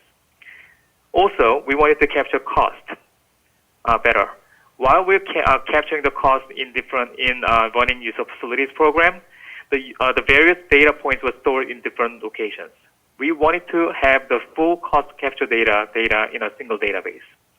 Lastly, the school district is currently using multiple systems for scheduling needs. It could be internal scheduling of scheduling. It could be athletics. It could be use of facilities. And we wanted to have all scheduling data in a single consolidated system. Next slide, please. And why Facilitron? After a comprehensive evaluation of RFP process, the administration will be recommending Facilitron, and we will be asking your approval to use the system in the future. RFP number 8, use of facilities software, was issued by the school district, and we received 4 very strong proposals. And the proposals were reviewed by the business office, procurement office, facilities management, and IT, and all parties unanimously recommended Facilitron. Why? The fee structure was very attractive. Other companies were asking for between $15,000 to $20,000 annual fees, but Facilitron's model was based on 10% flat fees of whatever we collect from external users. So if we collect $100, they will get $10. If we collect $1,000, they will get $100. Facilitron also worked with more than 4,200 schools and in 250 different school districts in the country. And the most impressive part of the Facilitron was the service that comes along with the software. After the school district and Facilitron set up the account based on our policies and ARs, Facilitron will handle nearly all daily responsibilities, provide 24/7 customer support to our community members, and even provide space utilization data to our management team. The district staff members will be trained on how to use the system. The most processes will be handled directly by the system itself or Facilitron professionals. And ease of use.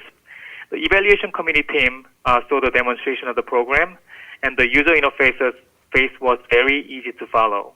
They actually call themselves Airbnb of school facilities, and if you know how to book a hotel online, you'll basically know how to use the system. If any community member struggles to submit the request, the recreation office will be available to walk them through in person in recreation office after the COVID-19. One more good thing about the system. The renters will be able to purchase the short-term liability insurance directly from the system. The liability insurance is a requirement to use our facilities. And in the past, the renters had to get the insurance from the third-party insurance broker, and it was actually a barrier to a lot of people. A Facilitron system will make it easier. For example, if a parent wants to throw a birthday party to their son or daughter in our gym for about 30 people for about 3 hours, the insurance cost will run approximately $50. Obviously, it's not a quote because the rate will vary based on the different circumstances. But the insurance purchasing option will be available to the renters, but it's not mandatory. They can bring their own insurance, but they can also purchase the insurance in our system. Next slide, please. So how is it going to work? So after getting the contract approved by the board tonight, the implementation process will take place. We will have a kickoff meeting with the Facilitron team, and Facilitron team will come out to our buildings and take pictures of all our facilities. And they're going to build a website based on our policies and AR. After that, we will be testing the website, and training will be given to district personnel. And the Facilitron system, the Facilitron system was very intuitive and easy to follow. We expect the training to be well received by our staff. Then we're going to be announcing the change of process to community members through various communication channels. Then finally, we're going to go live. And we expect the implementation process to take approximately 4 weeks or earlier. After the implementation process, if you're a community member trying to use our facilities, then you'll come to our website, sign up online, and submit your request online. You can do it at home. You can also do it in our recreation office. One more thing, we'll make sure the renters acknowledge the COVID-19 social distancing guidelines during the application process during the current pandemic period. From a school district standpoint, the principals and other administrators will be approving or denying the request. We will ask the board to approve the request on a monthly basis, just like what we are doing now, and we will be updating the pricing annually per AR if necessary. And facilities management team will also review space utilization data provided by the Facilitron team. Next page, please. And this is what the renters going to be seeing in our website. So when a potential renter comes to our website, they will see a thumbnail pictures of all available spaces. They will also see locations of spaces on the map on the right-hand side. They will also have a chat box to talk to live customer representative. And I actually tried the chat box myself, and they were very responsive to my questions. The renters can also limit their searches by date, time, or capacity. After they selecting the space, they will also see the available date in the calendar format, and they will see the description of the space and capacity, possible use of spaces, amenities, and also pricing information. After they select the space, they can go on to requesting the spaces. Next slide, please. We expect a change to the board report. The monthly board report will contain exactly the same information, but it will look different. It will be a system-generated report directly from the Facilitron system. Next page, please. It's a brand new system, so I figured there will be some questions. So I came up with some anticipated questions. Number one, is there any minimum requirement, any minimum revenue requirement in the contract? No. If you get no money, they get paid nothing. If you get $1,000, they'll get paid 10%, which is $100. Number two, online portal probably means payment by debit card or credit card. Can a renter make a payment by check or money order? Yes, the renter can send a check or money order to the Facilitron team to complete the application process. Number three, we have a lot of organizations that use our facilities on a recurring basis for community programs. Will they now have to compete for the spaces? No. There are a couple of things that we can do to protect what's currently taking place in our community. We can open spaces to the recurring users before we make the spaces available to the general public. And we can also flag new organizations requesting spaces for additional approval. And we're going to also make sure the current existing reservations will be transferred into the new system. 4, what if a renter requests sound equipment? Can it be accommodated? Yes, there will be various menu options. It could be sound equipment, it could be additional tables, it could be even security officer for the event. And the total pricing will be dynamically reflected based on the user selection. Number 5, does Facilitron charge anything for internal use of the system, internal use? No. If we use the scheduling for internal use, it's absolutely free. Whether the school district uses the system for internal use or not, the reservation from other scheduling tools, for example, school use or athletic use, will be incorporated into the Facilitron system to avoid any overbooking. Number 6, will Facilitron market our space to the public? No. They're not going to be marketing our spaces to the public to make more money. However, an email notification will be sent out to recurring users to let them know the space is available, but there will not be any advertisement for our spaces to the public. Number 7, does the system automatically adjust the rate based on type of users? Yes. If you're a nonprofit, you're going to have a different rate. If you're a youth group, you're going to have a different rate. If you're a general public, outside party, there's going to be a different rate for them. Dynamically applied to the system. Can we check the legitimacy of nonprofit organization? Yes. When a nonprofit organization registers in the system, their tax information will be downloaded from the IRS into the system. So before we grant the nonprofit organization status, we'll be able to check that. Rental history. Can we check each renter's rental history? Yes. The school district, not the public, will have a full access to each renter's complete rental history. It could be number of days, it could be amount paid, it could be amount outstanding, or any kind of incident that happened to their past rental history. We will be able to see that. Can the system incorporate our branding guidelines? Yes, is the answer. Next slide, please. This is the last slide. So Facilitron also has a work order management module in the system. It will track receiving, assigning, tracking, and closing maintenance work orders, and it will also track the preventive maintenance schedule, such as changing air filters and water filters. It also has a module to track inventory in our schools. So we will be tracking toilet papers and hand soaps in our schools. And Facilitron also has a central depository of all important data of our major assets. We can be storing the system manual, we could be storing the manufacturer contact information, installer contact information, or warranty information. We can even upload our building floor plan to pinpoint the issue in our buildings. The system also offers very comprehensive reporting on efficiencies and costs. And we can get the work order management system by adding 4% more to our 10% fees. For example, that means if the school district collects $10,000 in rental fees, school district will pay $1,000 for the use of facilities and 4% or $400 for the work order management system. Just for your reference, on the right-hand side corner, in the school year 19 and 20, as of last week, facilities management received 1,895 work orders, and we completed 1,810 work orders, the completion rate of approximately 95%.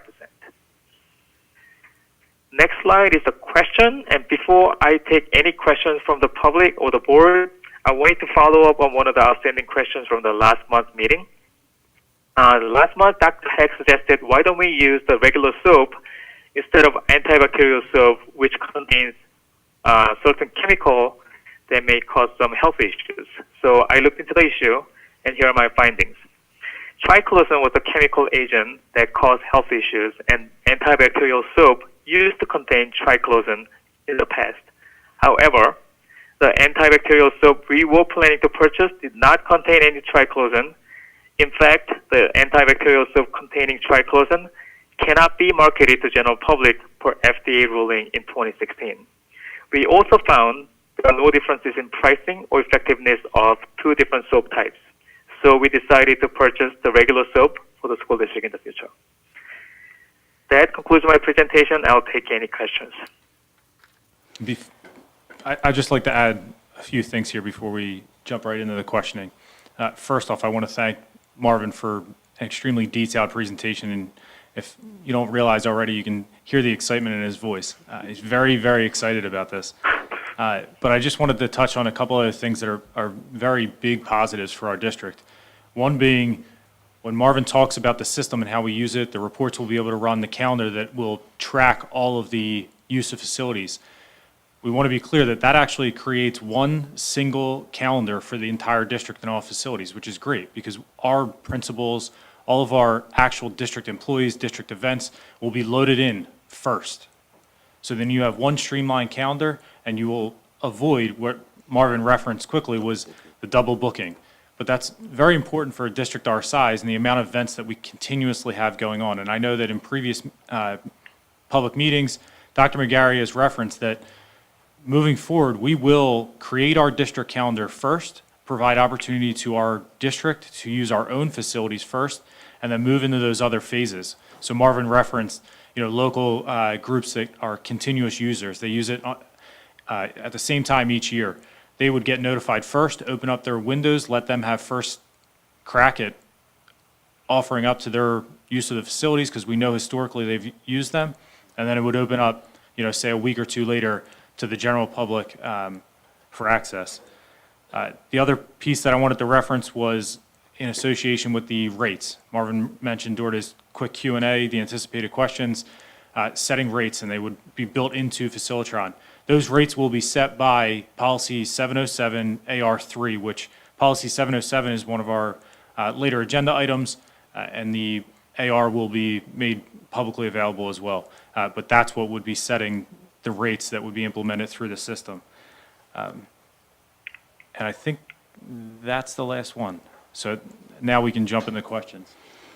Okay, so I'll start. I just have a number of questions. So the flat 10%, I mean, basically it is exciting, but it almost sounds too good to be true. So I'm wondering how they make money. Are they operating at a loss if they're only asking for 10% and they're going to take care of the account setup, daily management of the system, 24/7 customer support, and facilities uses data analytics?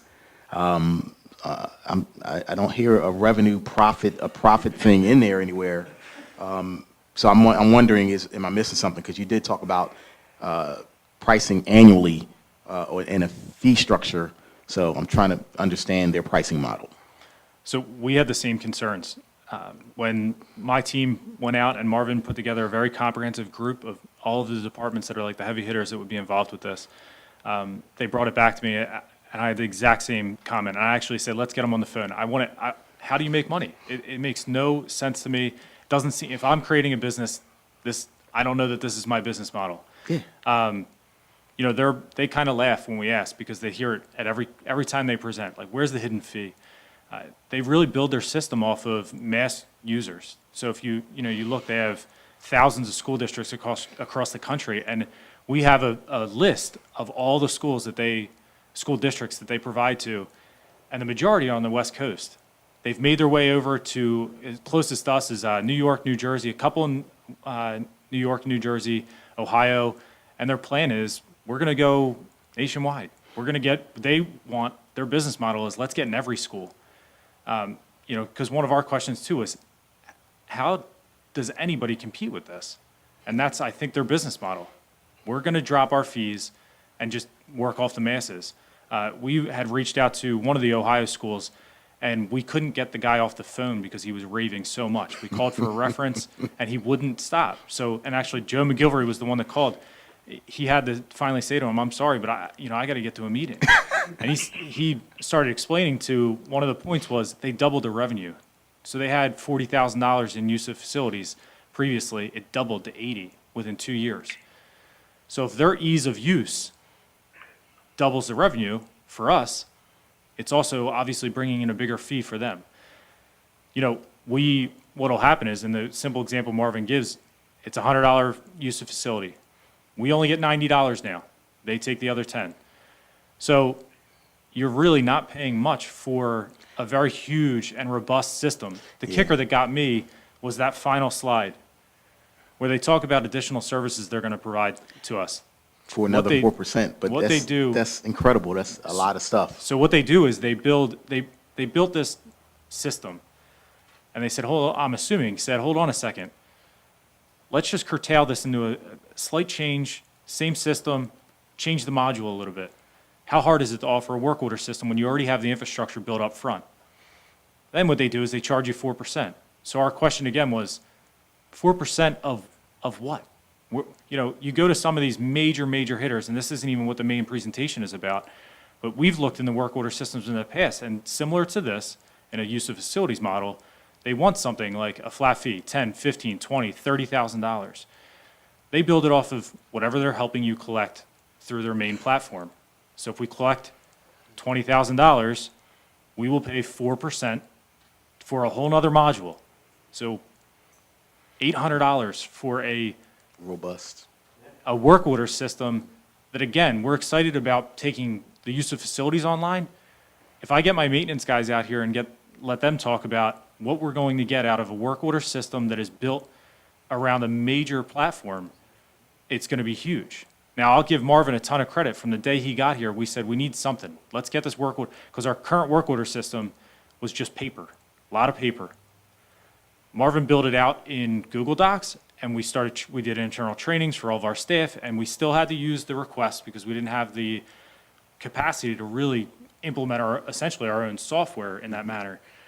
And he found a way to build in our current process and still be able to get some kind of online tracking. So when he throws up these numbers here on chart 6, stating how many work orders we did, how many were completed, and completion percentage, we didn't have that data readily available before. We do now because he built in the Google Doc piece of it. Mm-hmm. But this is leaps and bounds beyond where we are now, and the fact that you could, and I use the $20,000 example because that's what we collected last year, $20,000 in use of facilities. We will get a robust product as an additional service, not even the main service we were going after, for roughly $800. Now, again, if the model works for us like it did in Ohio for that one school, and we start doubling, tripling revenue, then they'll get more. They're going to get more. But they'll deserve it. But more of what? Right? At 4% of $100,000, if we end up there, is still far less than what we would ever get charged to run a robust work order system. So that's the only way that I can describe how the business model works. They're working with economy of scale, and they're preying on those other companies, in my opinion. They're creating a competition where you want to charge a flat fee? We don't need to. We have enough, and they have enough individuals where they assign them. And I assume the model works. The more people they bring, more clients they bring on, maybe it's 10, 20, 30 new clients equates to one representative for them. There's got to be some kind of formula that's built in. Right. Yep. Okay. So I'm excited too. Next question. On one of the slides, it said send check or money order to Facilitron. So they actually collect the fee? Yeah, Talk to me so- about it. Now they're a fee collecting company as well? Exactly. So Marvin and I had a big conversation about this as well. You know, the idea is they collect it and they remit the rest to us. So they keep their portion and they send the rest. So you try and keep a single source of collection. My real question that had come up and I had anticipated would have been, so we've offered this, it's online, right? That's great. You can, like Marvin said, you can submit for a use of facility in your home, at your workplace. You don't have time to stop up to the recreation office.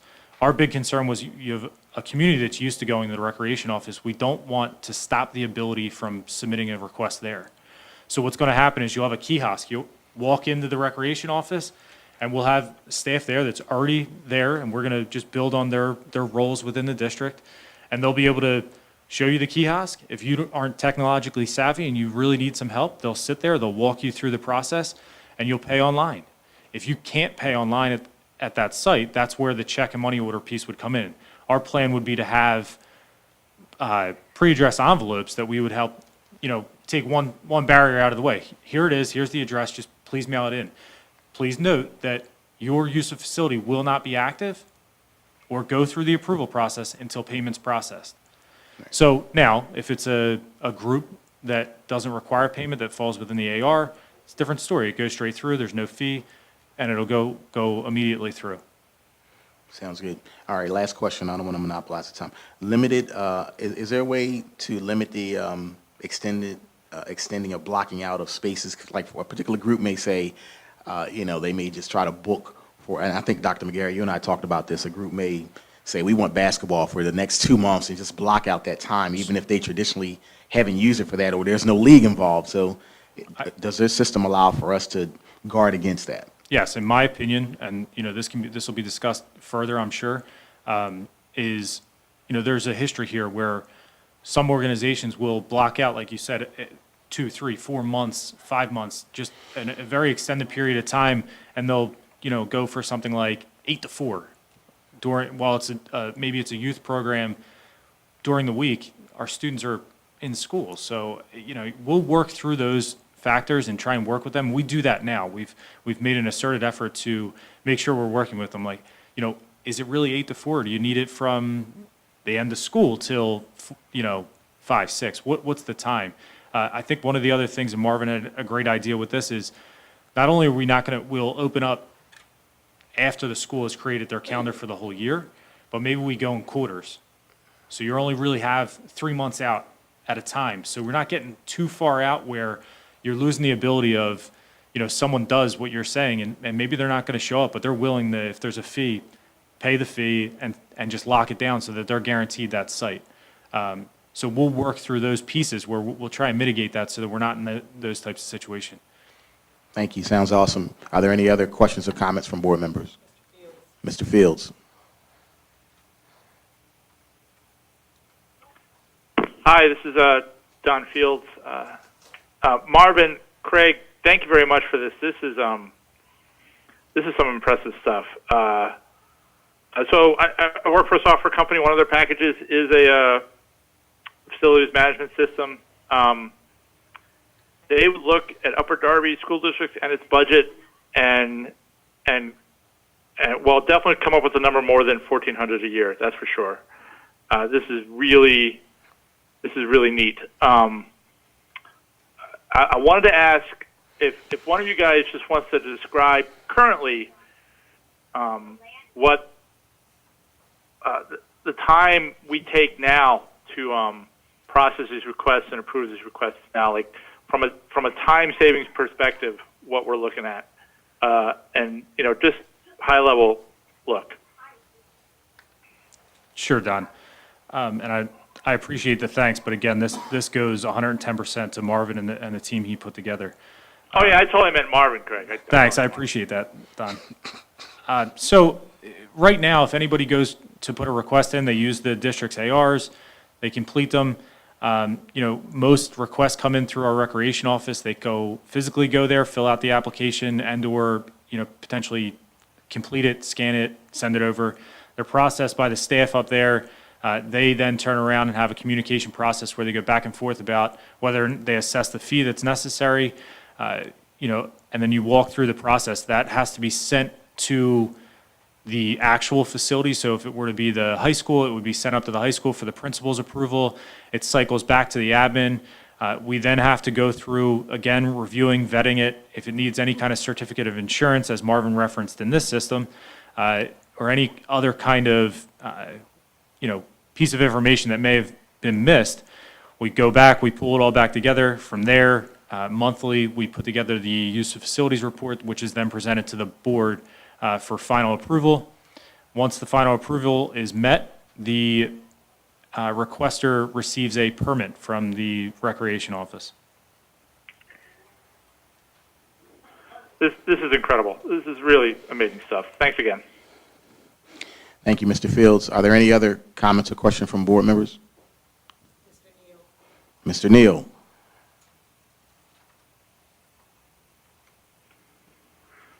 Sorry, this is Neil Desnoyers. I had a question. I don't know if Mr. Neal had a question. No, it was not me.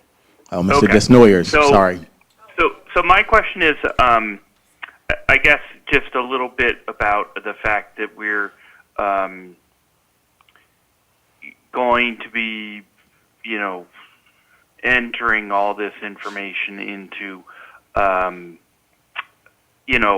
going to be giving all this information to a third party, and I guess I just wanted to confirm that there are, we have the appropriate agreement to, so that the district has, whatever guarantees that the information won't be accessible to people who shouldn't have it, or can't be misused and things like that. So we probably have technology agreements all the time. So I'm just not familiar with them. Mr. Desnoyers, that's a great question. And yes, anytime we have a software agreement or anything like that, we have it reviewed by the solicitor, and we go through that process. I just pulled this slide up it's what the renters will see. You look at this example is actually the majority of the information presented is public information. And they typically are, and we'll make sure we work with them. They do come out to take the pictures. I would want to make sure that the pictures they take are not, revealing any kind of, sight line or anything like that from a security perspective. And I know that Kyle has also had concerns in the past when you put anything out that has a logo, the district logo. You want to make sure it's not in a format that somebody could, recreate or use for themselves. But as you can see in some of these pictures, they're pretty interesting angles. I don't think there's going to be enough there for somebody to really, reuse the picture for their own use. And any kind of information that will be provided would really be, the addresses of the facility, which is all publicly attainable through a Google search. Okay, thank you very much. Thank you, Mr. Desnoyers. Dr. McGarry, you have a question or comment? Yes, this by no means is meant to bring up negative attention to this outstanding presentation, but I worry about a lot of things. Number one thing that keeps me up at night are those who try to cause harm to our students in our buildings. So Marvin, mine's not really a question, it's more of a comment. When I see pictures of facilities put out on social media or anything, I just want to be cautious that these groups that they come in, when they take photos of particular spaces or locations, I just want to be clear that we're not taking pictures of everything in the district, in the buildings, because you never know how somebody could perceive that or look at that and find ways to cause harm to our kids. So I just want to keep safety and security at the forefront. I know, Marvin, you're aware of that. Craig, you are as well. But I just want to make sure when this Facilitron comes in, they're taking photos or pictures of spaces that we're not opening ourselves up to maybe someone looking at a space as a way they could gain entry to a building. That's all. Just wanted to point that out. Thank you, Dr. McGarry. Ms. Buford, did you see any other comments or questions from board members? Thank you very much. Mr. Rogers, thank you for that. Mr. Lee, thank you very much for your hard work. Great presentation. I even learned a lot about soap, too. Thank you. We can move on to agenda item number 2.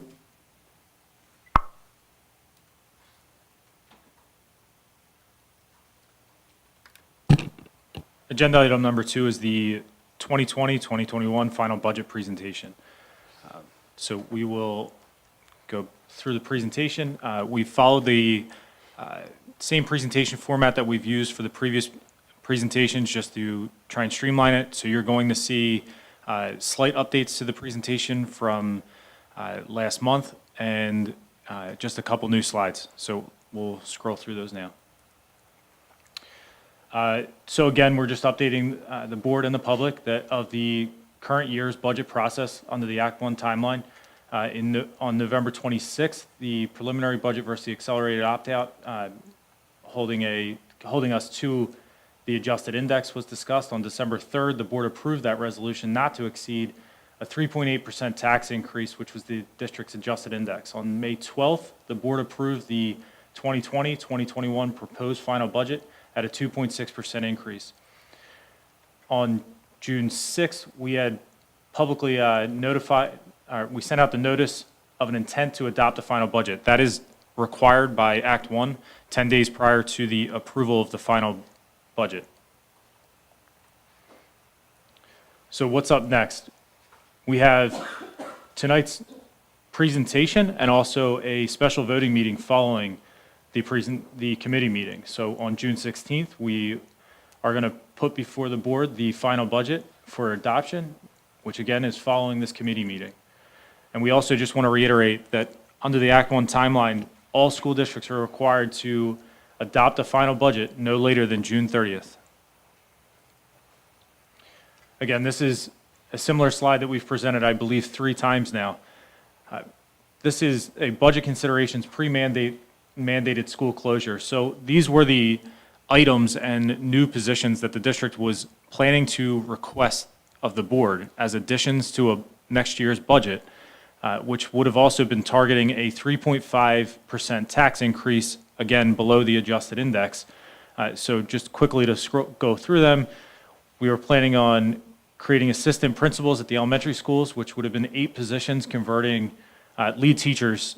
The actual position of lead teacher would have gone away, and we would have created assistant principals at the elementary level for 8 of the schools. We would have had reading specialists, 6 reading specialists, 5 guidance counselors at the elementary, both at the elementary level, 1 network technician, and a media services assistant. Total cost would have been $1.6 million, roughly.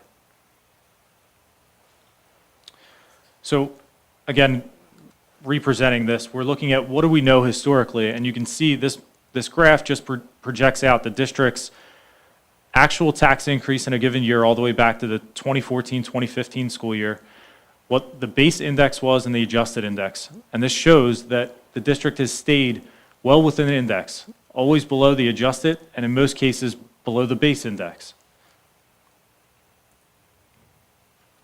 So tonight's budget is still at a 2.6% tax increase, and you'll see here the impact to each household depending on the assessment value. And again, as we've previously presented, this is the current assessment. It is not the countywide reassessment that will go into effect in the following year, the 2021-2022 school year. So for example, you can see anywhere from a $50,000 assessment up to a $350,000 assessment. This next slide breaks down specifically an increase associated what we've put out as our max parameters resolution associated with a bond to cover construction costs of the Aronimink School, the 8201 administration building, and various other capital improvements. This slide comes from various public comments that have come in and shows that that bond issuance to take care of all the projects that I just referenced would cause us to have a 0.69 tax percent increase. That is built into the 2.6. So of the 2.6 tax percent or tax increase in the final budget, 0.69 covers the issuance of the bond to fund the district's capital project plan as presented at the April 2020 Finance and Operations meeting. So again, you can see here, same layout and the assessment anywhere from a $50,000 assessment on a home to a $350,000 assessment.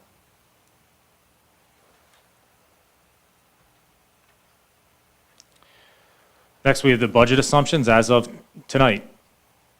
The budget assumptions have not changed through this process, aside from the fourth bullet item.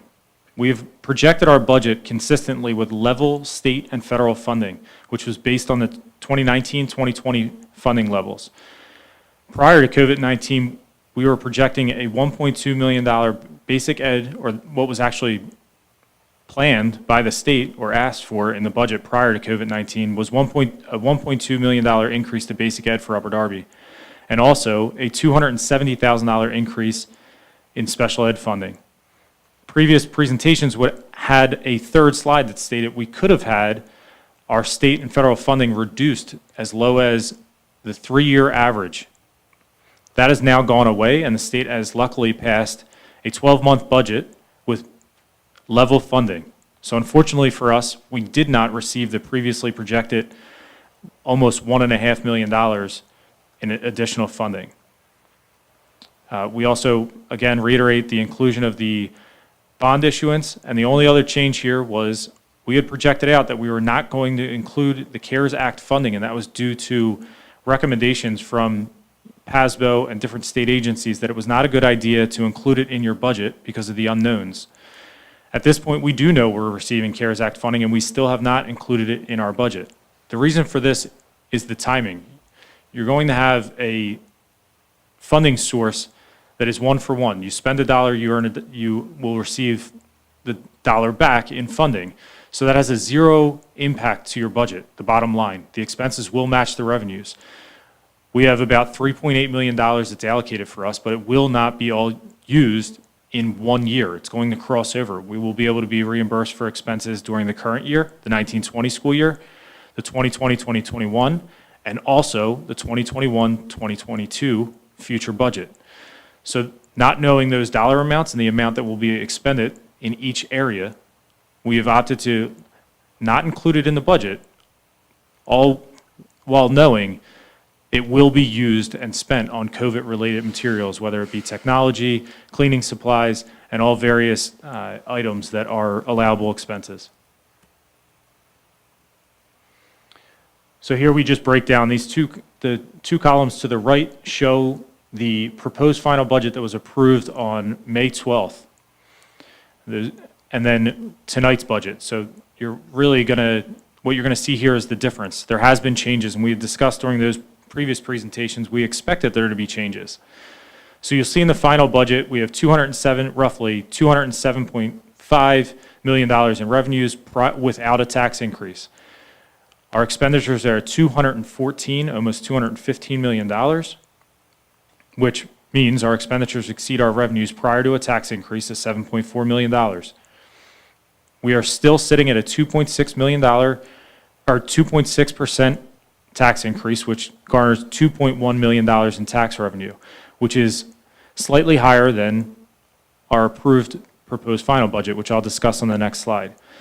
So tonight's final budget calls for a fund balance commitment to bounce the budget of $5.3 million, roughly $73,000 less of a fund balance commitment than our original proposed final budget.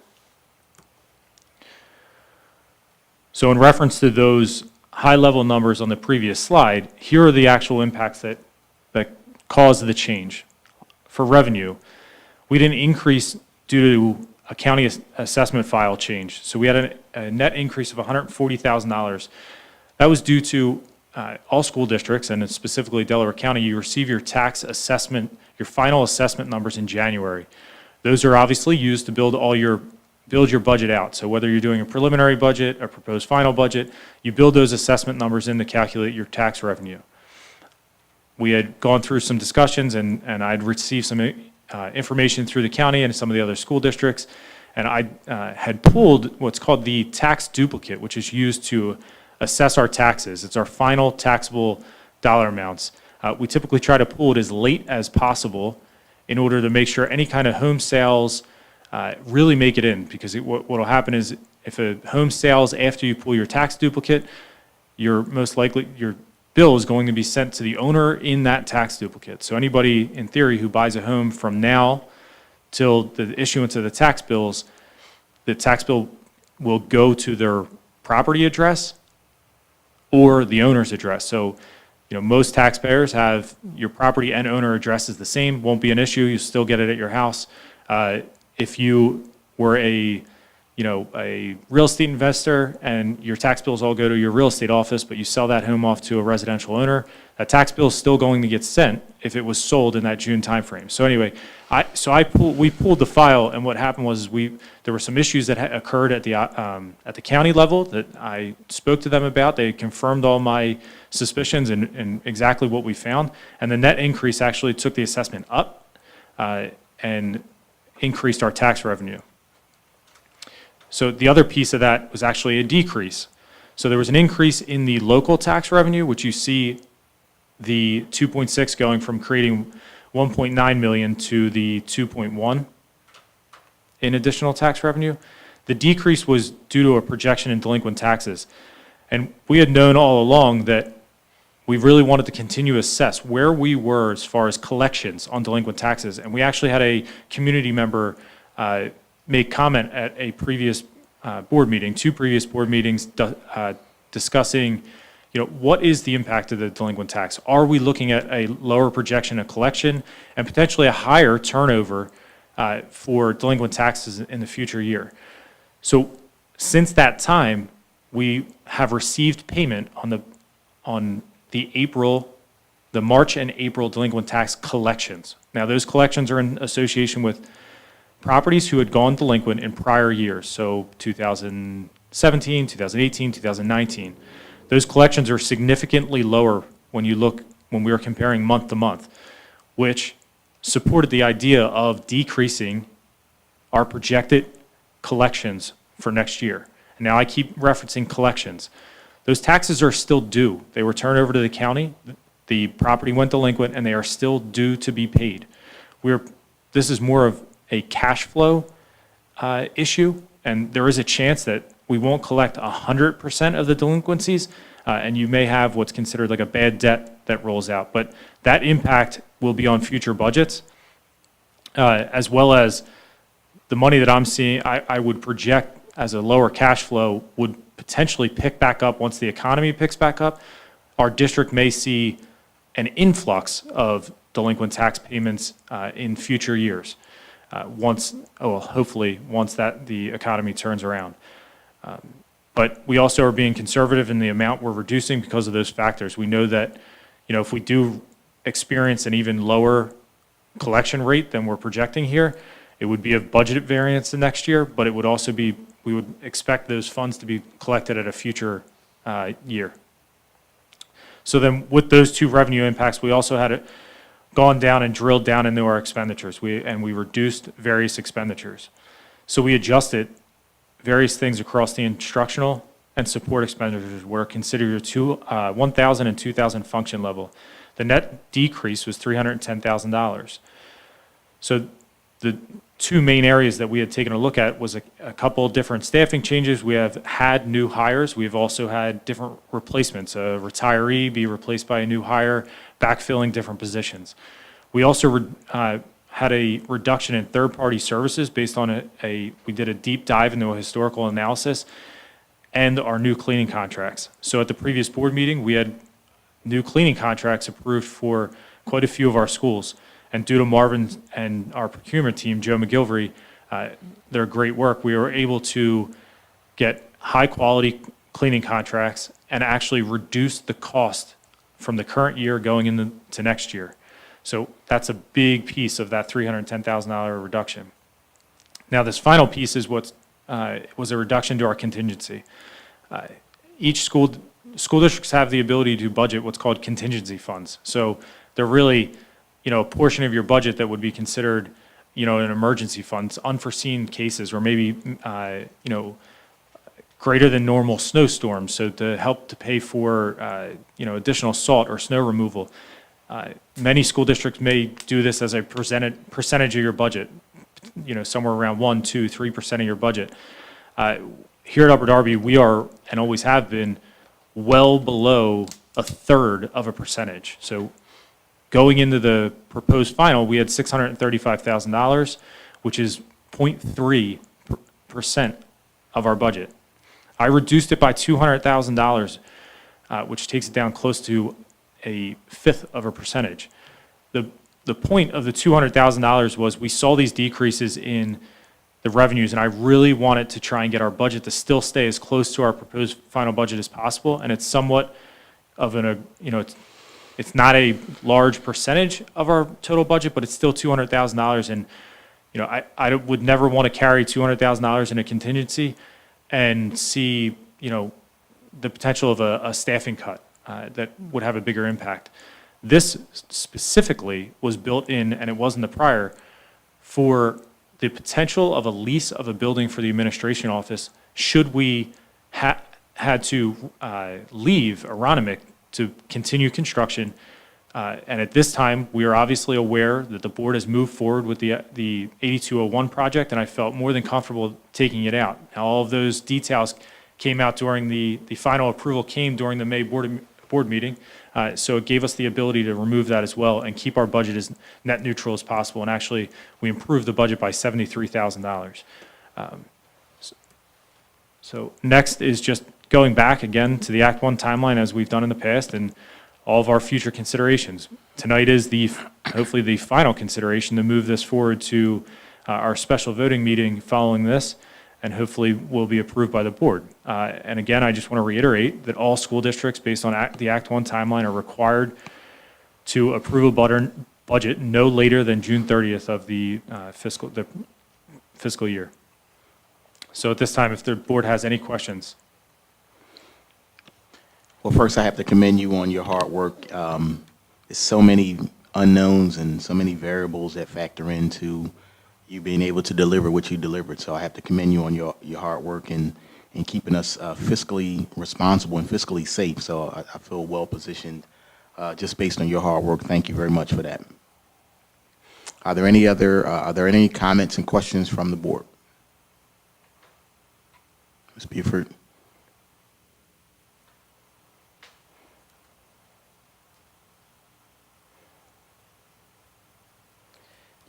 Regarding public comments?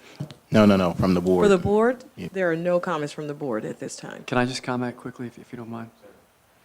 I just want to agree, Craig's put a tremendous amount of time and effort into making this happen while balancing, oftentimes business managers, when they come into the game, the focus is on the business side. And Craig and I, we've had many conversations from the business side. The educational side, oftentimes business managers have to understand there's an educational component to balancing school budgets as well.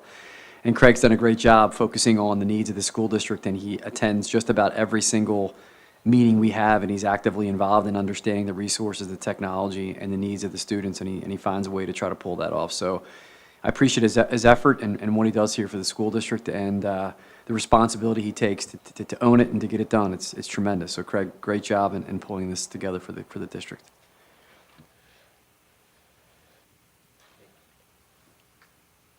Hearing no other comments or questions from the board, we can go on to agenda item number 3, Mr. Rogers. So agenda item number 3 is, again, it's the policy.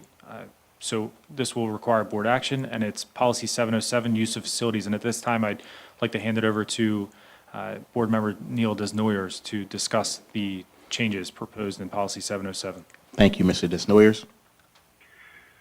Thank you. So policy 707, use of facilities, and the attached ARs are getting updated.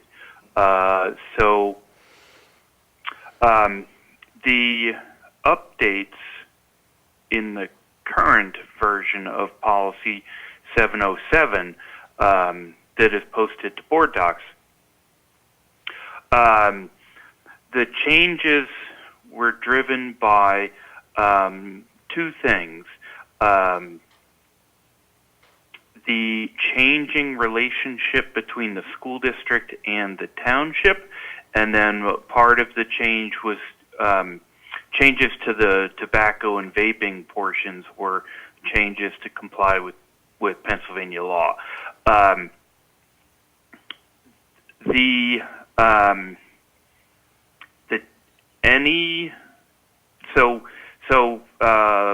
Lee and Mr. Rogers explained that this new use of facilities system will be,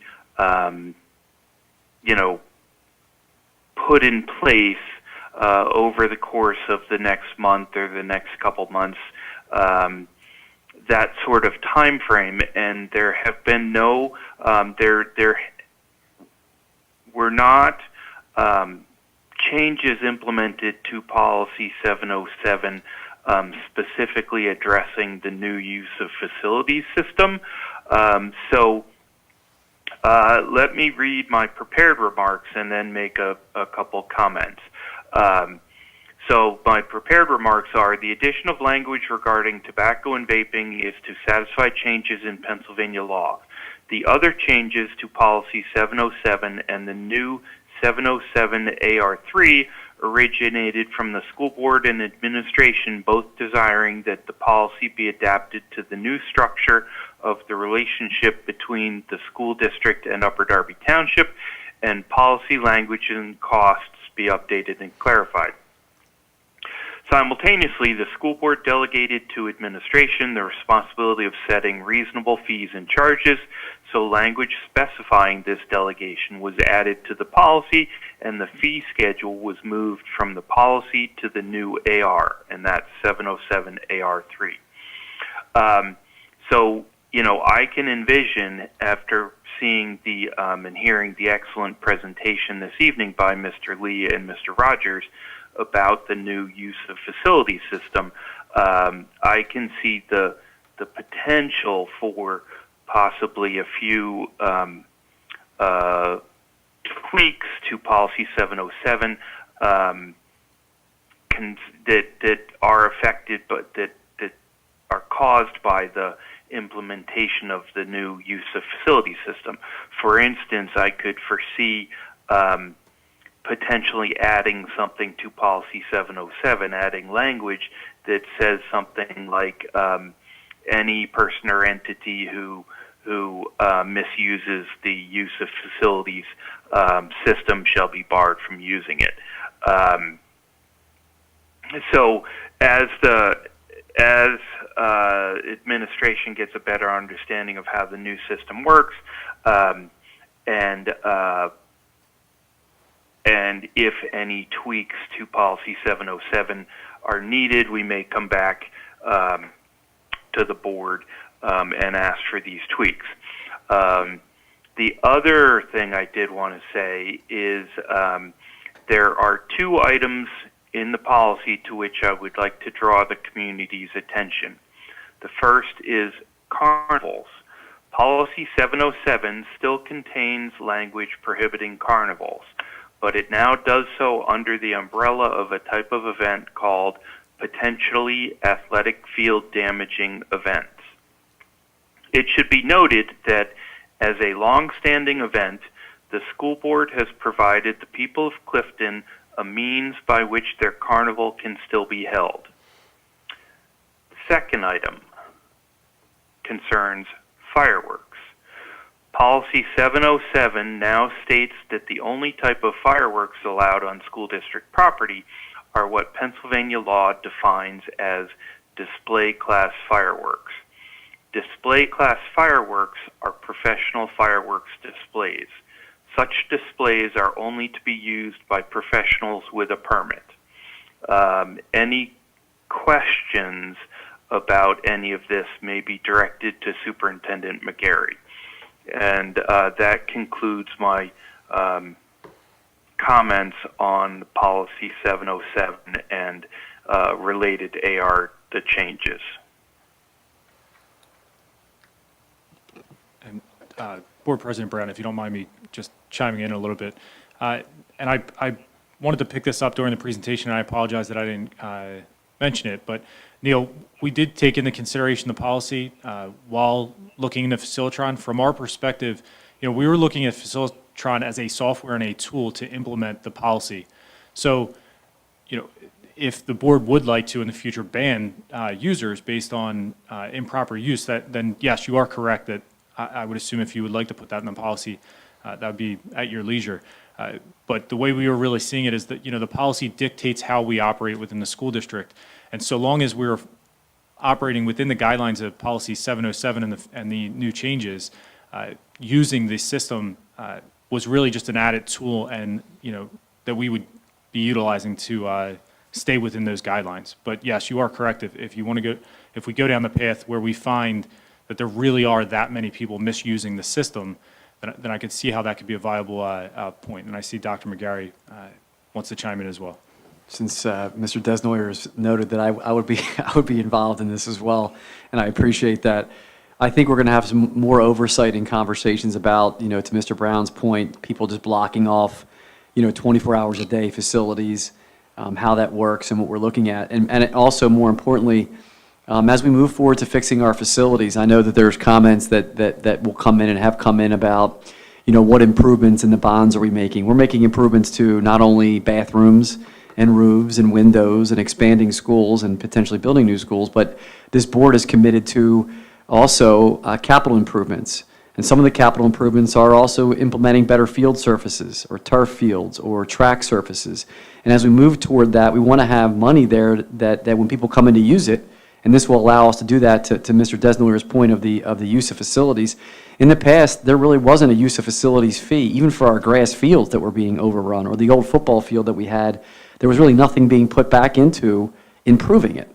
So now when people want to use these facilities, we can look to this process to be able to allow that to happen. And as we expand Aronimink Elementary School, because this board is still moving forward with expanding Aronimink Elementary School, that's another space that we'll be able to use with the new gym for things like band or orchestra practice or basketball or other opportunities for the community to use that new, bigger gym for practices that we have limited space to make that happen. So we do see Aronimink as a place where that can happen moving forward, as well as the Clifton Heights New Middle School, that area, those spaces will be also a part of this process. Thank you, Dr. McGarry. Thank you. This is Mr. Desnoyers again. There were pretty extensive discussions. I was involved in pretty extensive discussions on the changes to Policy 707 and the ARs, but I only learned of the new use of facilities system a couple days ago, and so just I would like to make the request that that if things are coming through the pipeline that could potentially impact policy, that I be involved sooner rather than later. It's not, and as I said, I could just foresee the possibility that with the implementation of the new use of facility system, that it might need some policy tweaks. But so I have tried to work collaboratively with the administration, and I would like to request that the administration be proactive in bringing up potential policy items. Thank you very much. Thank you, Mr. Desnoyers. Are there any comments or questions from the board on the policies that was just reviewed by Mr. Rogers and Mr. Desnoyers? There are no comments from the board. Okay. I think we're at the time for public comments. Mrs. Buford. There are a number of public comments for the Finance and Operations agenda items. The first of which is from Dorothy Beater, located at 4409 Moorvine Avenue in Drexel Hill.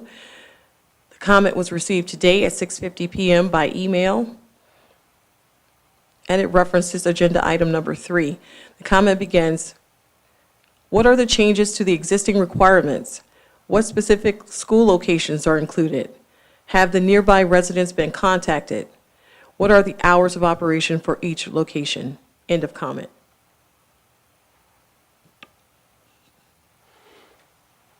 Mr. Rogers, you want to address that? Sure.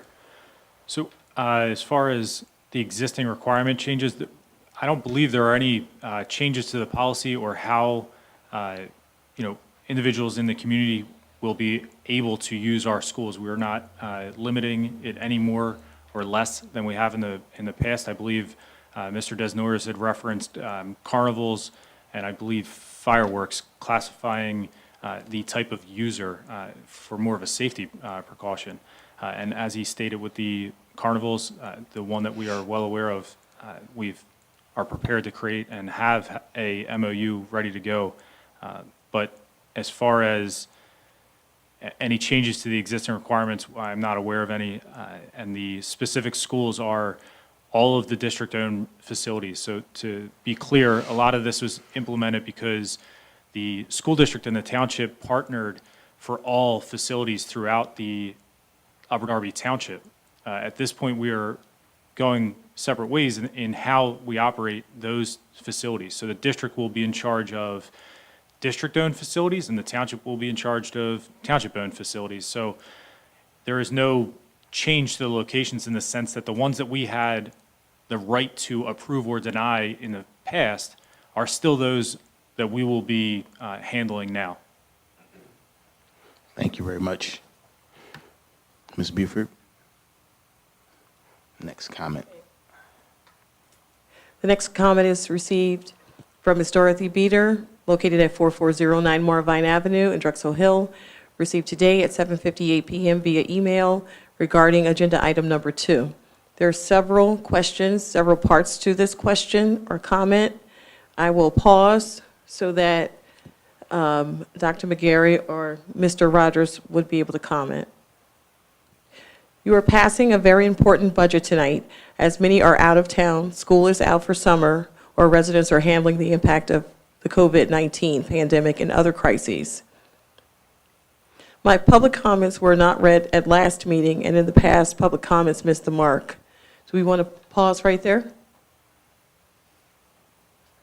Sure, I'll just address the fact that the budget presentations and the adoption of a budget happens this time every year. Fully aware of the fact that we've had several meetings up until this point addressing the budget, and the school district is obligated to adopt a budget before June 30th. So this is not unusual that the budget conversations and discussions happen. Oftentimes, budgets are adopted and approved when school is let out, and it's always before June 30th.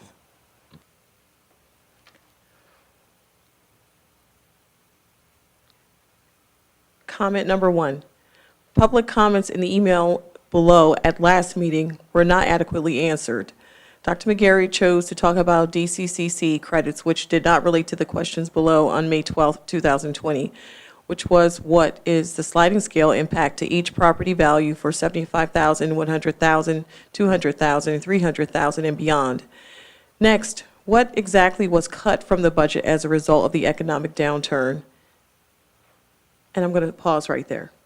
I'll start first. I know that Craig and I, the first time that Ms. Beater sent these questions, or Beater, I believe is how she wants it pronounced, when this came in the last time, she missed the opportunity to do that because the time wasn't sent in. But we did take her comments and questions, and we did the last several presentations, as you see here on the update. We did provide an update on the tax increase from $50,000 to $350,000, specifically because this comment came into us, and we want to make sure we addressed it during the meeting. I believe Mrs. Beater is also kind of conflating two different parts. The last presentation, we brought up the Delaware County Community College as a potential offset for dual enrollment, and that would be an ability for us to offset additional teachers and potentially costs to the district that students can dual enroll in Delaware County Community College, and we would not have to add staff. Those students could dual enroll there, and it would be a cost savings if we were to go in that direction. Those are the two parts that I remember prior to that, and then the economic downturn. We explained through this budget process that we started originally looking at a 3.8%. We dropped it to a 3.5%. The 3.5% tax increase was a discussion where at the time we were going to add specific positions to the district. If the economic crisis did not hit or the economic downturn did not hit, we would have been talking about attempting to convert lead teachers into assistant principals, reading specialists, guidance counselors, a network technician, and additional support to Ms. Buford. And we have presented the dollar amount. We have since cut that out of the budget process, allowing us to bring the budget down. And we've also discussed capital projects and other things that we would cut out of the budget moving forward. Craig, I don't know if you want to add anything. So I'll just add as well, now that Jason pans over to the presentation. So Ms. Beater, the slides that Dan is referencing are the economic downturn would be considered this budget consideration pre-mandate school closure. And those are the items that Dan had just referenced. So if you're viewing on YouTube, and I hope you have a good view of this, otherwise you can access the actual presentation on board docs through the district website, and if you need help finding it, you can email me directly, and I'll help you out with that.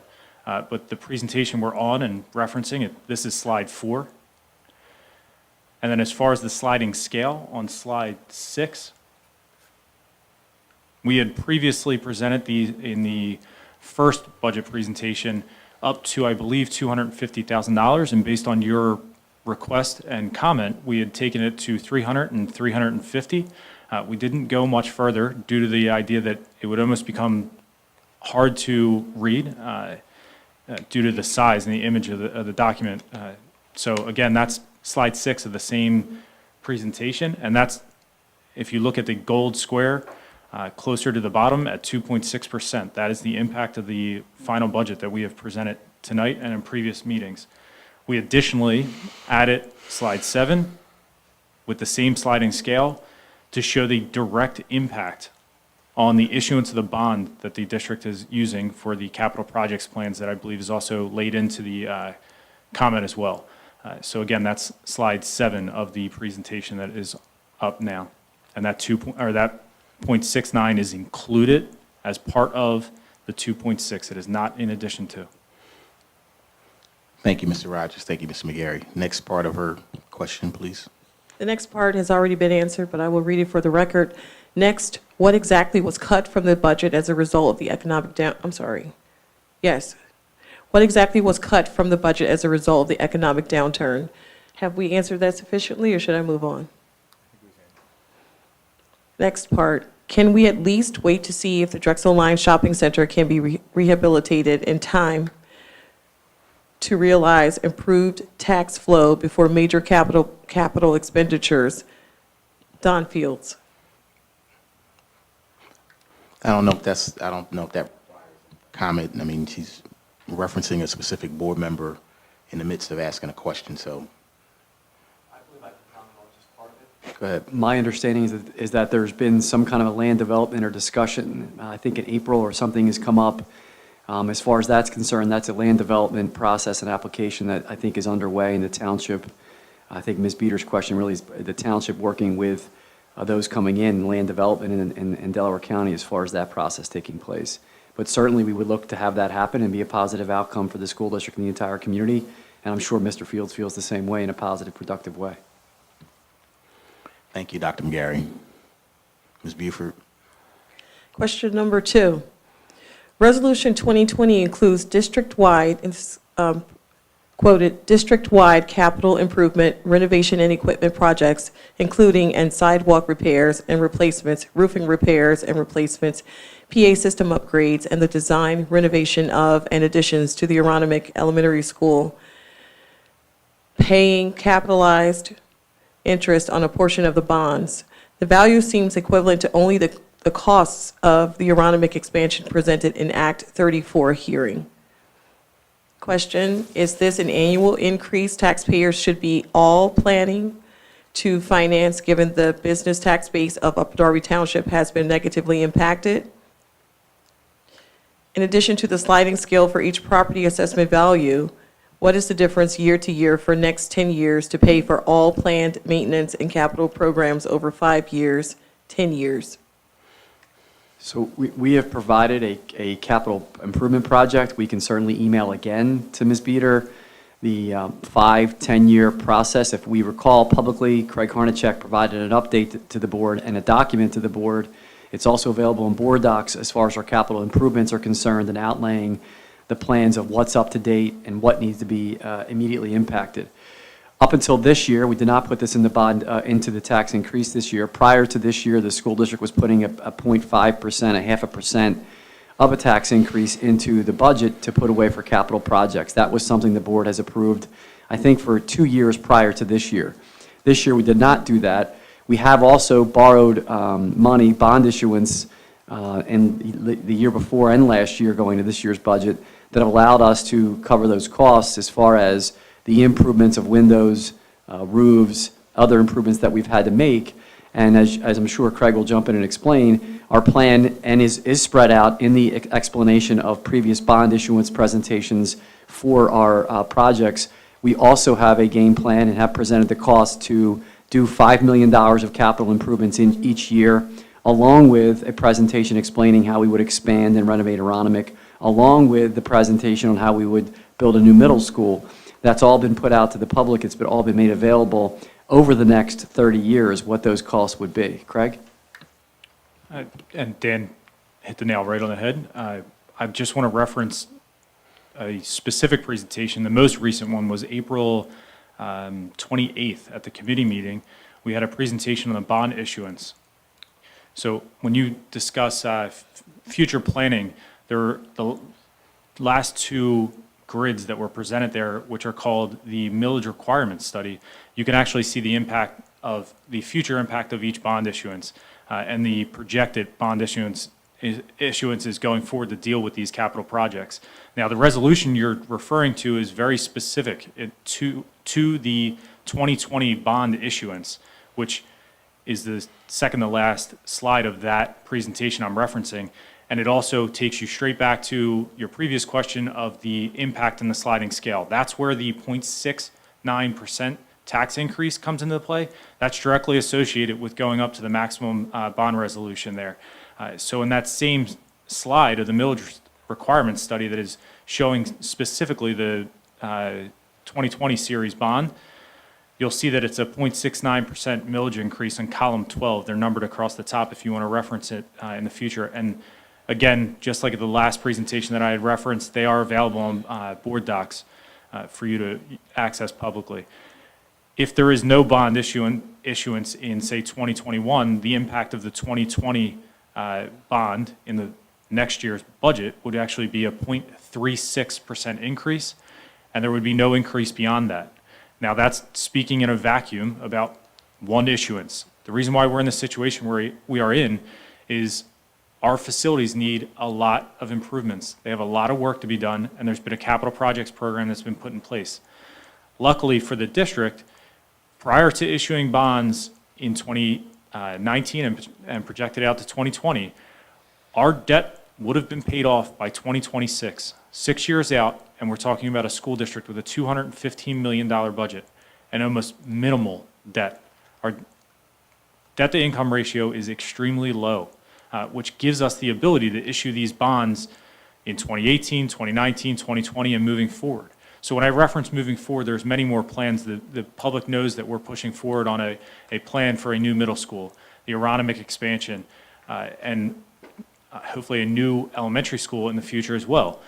So on that same presentation, we have continued to present the same one that was presented prior to that, and there's another slide that shows various bond issuances all the way out to 2025, issuing a bond each year out to 2025. And the impact annually to a new budget on even issuing all of those bonds year after year stays right around 0.2%. That 0.69, it goes, really levels out around 0.67 in future years. And then that increase actually tails off in 2029. So bond issuances each year, all the way out to 2025. 4 years after that, we've actually covered the cost of the issuances by using a model which is called wraparound debt, where you build in the payments on the back end as you're paying off full debt issuances from the past. So our finance team has done a fantastic job of minimizing the impact while still issuing and moving forward with major projects in this district. I also want to add to Mrs. Beater's comment. The pandemic is not a cost-saving mechanism for the school district. Actually preparing to open schools and function in this new environment is actually a cost increase potentially to the school district. So there wouldn't be much of a savings there. You know, trying to balance all these different schedules to make that happen would be a cost. I know that was in the earlier part of the comment. So I just want to make sure that we address that as well. Go ahead, Mr. Brown. Thank you, Dr. Gary. Thank you, Mr. Rogers. Next part, Ms. Buford. Question number 3.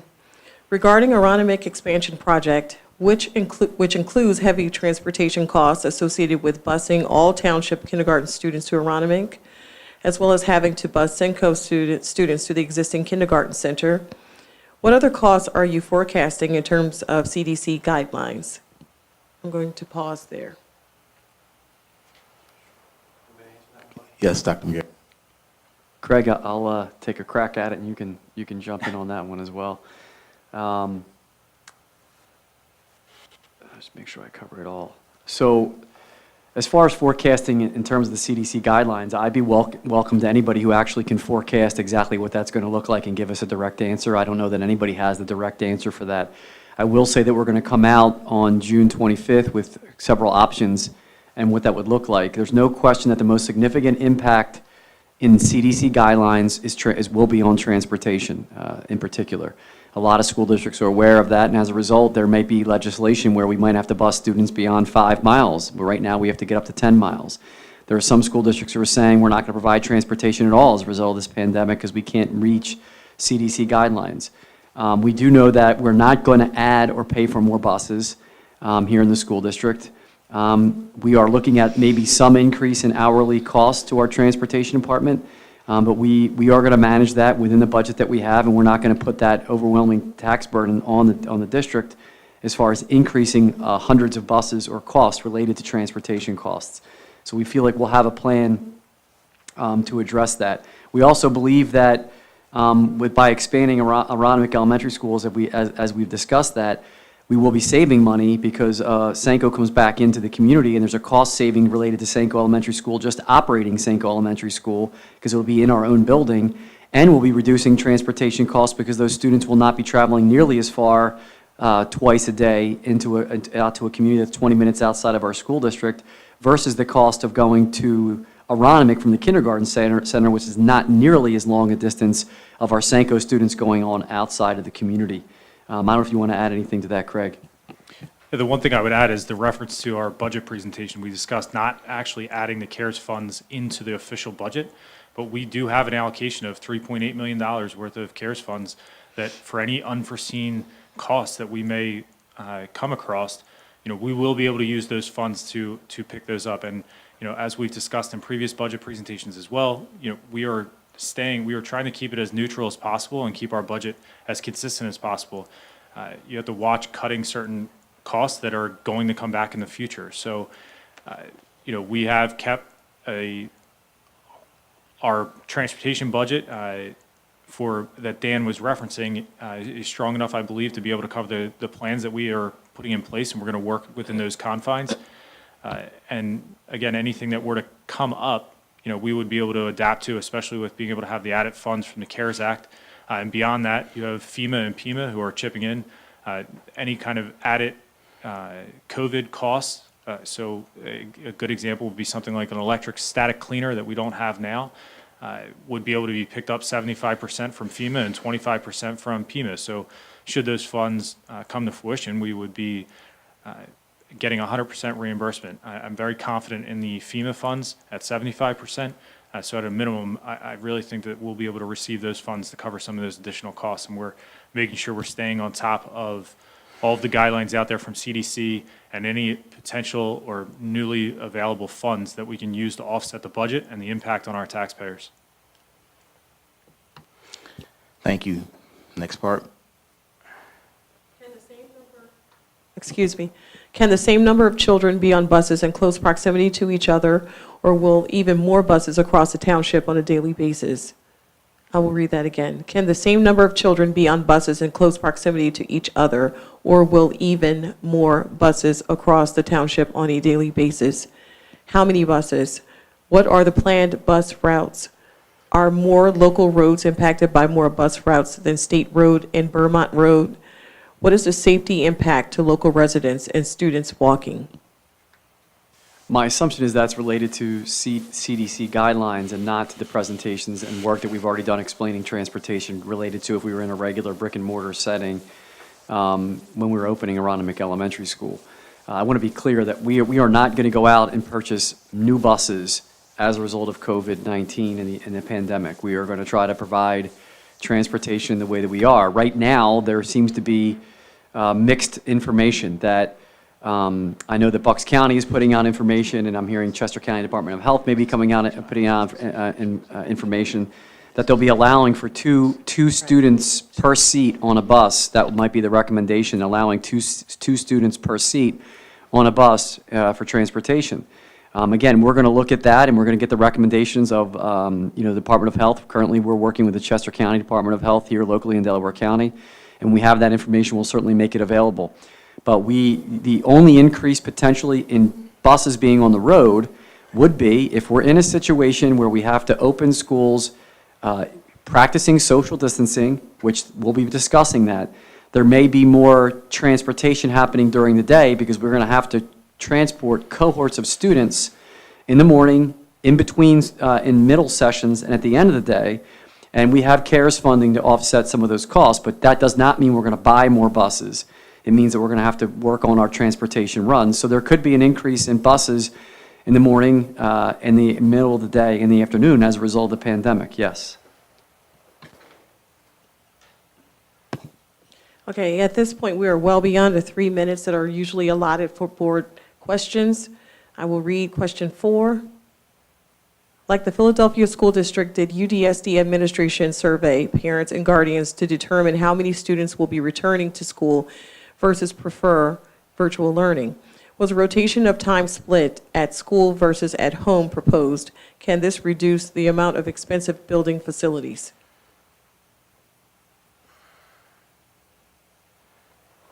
Dr. McGarry, do you want to address that briefly? Yes, sure. And we're on number 4, Rhonda, correct? Yes. Just make sure I'm having Our it. survey we just put out. Yeah, we put a survey out to our staff. We know how much our staff feels. As late as the last time I was able to check in and have a conversation with our Director of Communications, Ms. Buford, over 800 family members have responded to our survey as far as our parent survey. So I want to be clear, we put out a survey to all of our faculty and staff, and we put out a parent survey gathering information on how parents will feel returning virtually or in person. We certainly will also make that a part of the presentation on June 25th. I can tell you right now that many of our teachers have reported that they would like to be back in person in some capacity. They also feel comfortable teaching virtually with more professional development. We're lucky that our teaching staff and our staff wants to get back and work with our students either way, and they're flexible. So yes, the short answer is yes. We have provided surveys and we have feedback, and we put another reminder out this past week to our parents, and we also did one, I know, Dr. Council, to other staff yesterday, the day before, and we've also surveyed our teaching staff. Thank you, Dr. McGarry. I think there's one last piece, right? Yes. Okay. Again, we are well beyond the 3-minute mark for public comments. Number 5, what actual engineering reports support the decision to expand Aronimink instead of at the 69th Street Athletic Facility? What is the difference in price, especially with today's national pandemic and social distancing? Doesn't less busing and more community schools make most sense?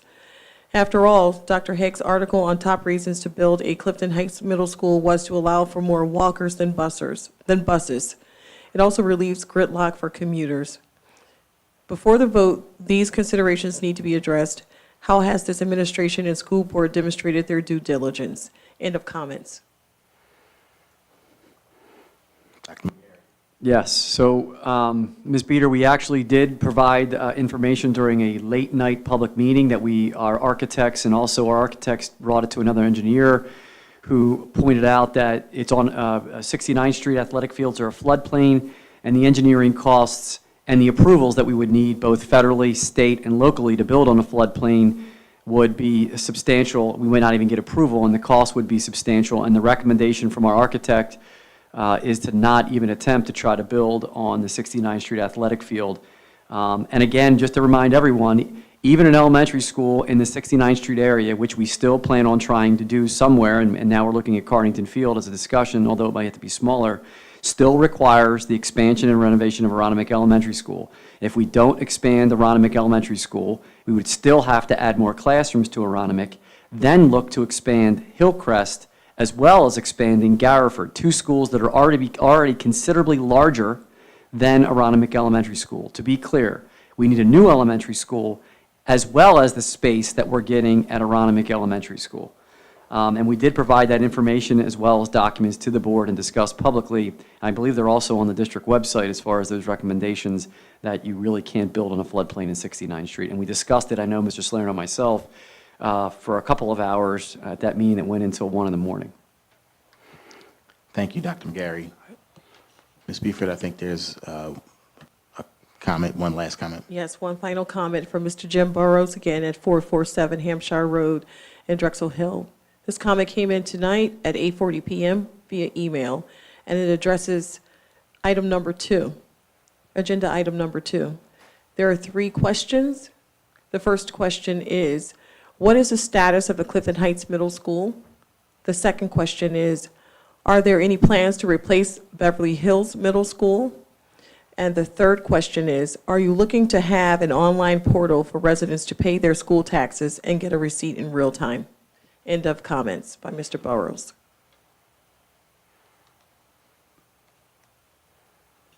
Dr. McGarry, do you want to?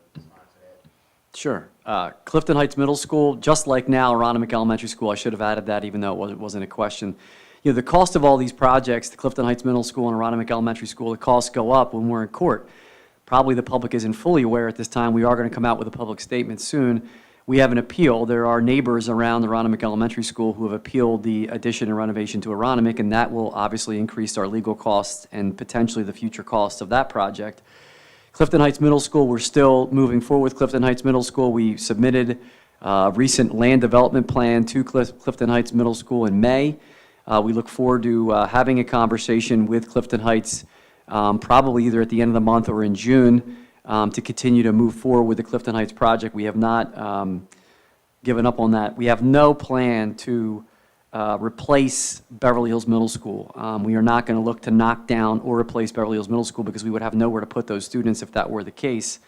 So if anything, we're going to continue to renovate and improve Beverly Hills and update it. That would not be the case. And I know Craig Rogers has already presented an online tool for residents to pay school taxes. I believe it provides a real-time receipt, Craig. So the receipt will be showing the receipt paid through the Wells Fargo portal, but if you were to request an official tax receipt out of our tax software, you would still want to request that through our tax office by either, written request or stopping by and requesting the receipt. Thank you, Mr. Rogers. Thank you, Dr. McGarry, for addressing that. Ms. Buford, am I correct in that there are no more public comments? Yes, sir, you are correct. Thank you very much, and thank you for taking us through that. Mr. Rogers, will you review the agenda items presented this evening, sir? Agenda item number 1 was an update of the use of facilities operating procedures, which will require board action. The district administration shared the plan to implement an online use of facilities management system, Facilitron, and we're asking the board to move that forward to a vote so that we can start implementing the software at following this meeting. Okay.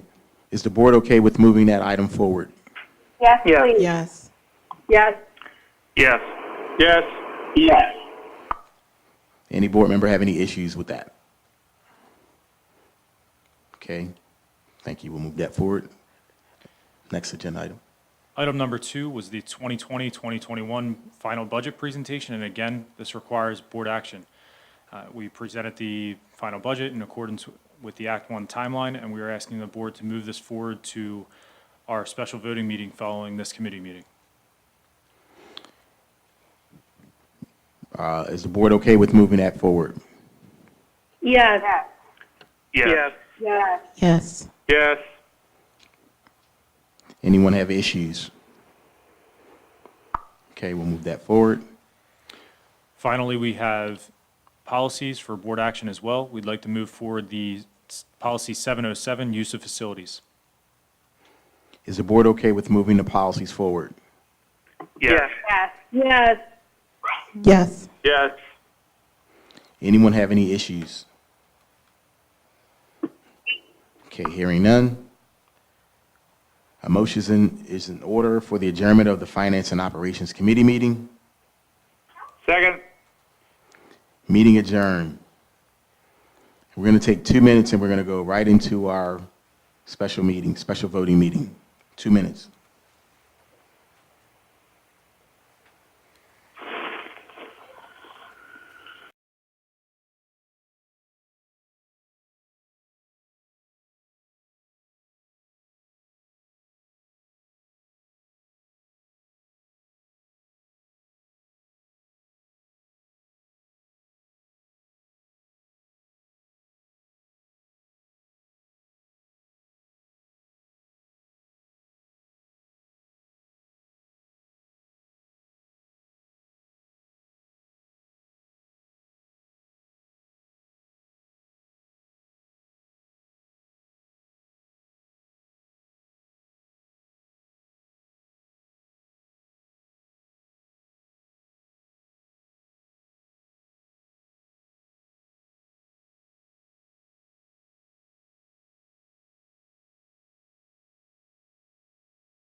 Okay, we are back. The special meeting for the adoption of the 2020-2021 final budget and any other matters brought before the board shall come to order. I would like to note that all board members previously polled tonight are still present. The instruction and curriculum report, please, Mrs. Curry.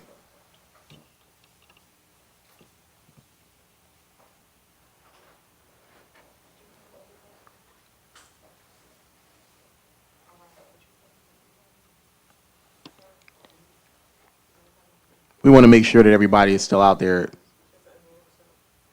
Mrs. Curry, are you out there? Can you hear us? Yes, I'm here. Sorry about that. I was having some difficulties with the internet, but I'm fine if you can hear me. Yes, yes, we can. Thank you. All right, thank you. The instruction and curriculum report, please.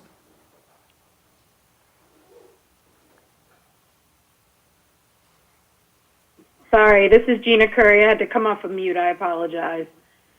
The instruction and curriculum report is in the hands of each board member and has been made available to the public. I move for its adoption.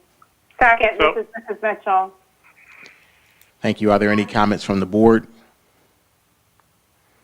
Are there any comments from the public?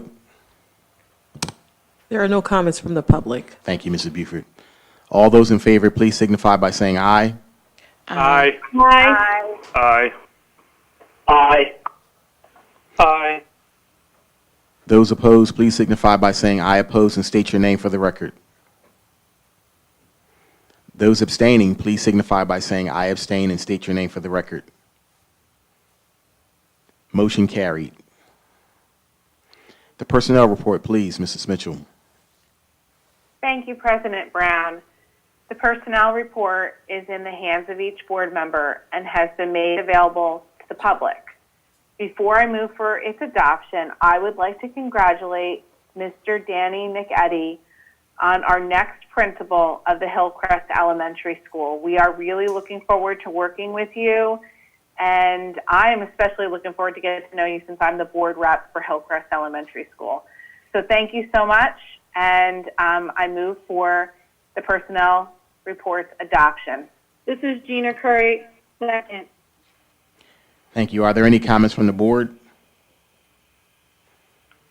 Mrs. Buford, are there any comments? This is Mr. Desnoyers. I just wanted to make a note that our solicitor, Mr. Berman, indicated there's a typo in the statement of charges referenced in the report.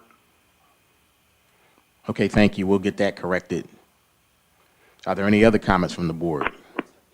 This is Don Field. I also want to welcome Mr. McEddy to the district and to Hillcrest. Hillcrest is one of my alma maters from the district, and I'm really excited to have fresh faces and new ideas come into the district. I think we only do better for it. Thank you. Thank you, Mr. Fields. Are there any other comments from the board? Just if Mr. Berman could please detail what the typo is in the statement and if we need to amend the report now.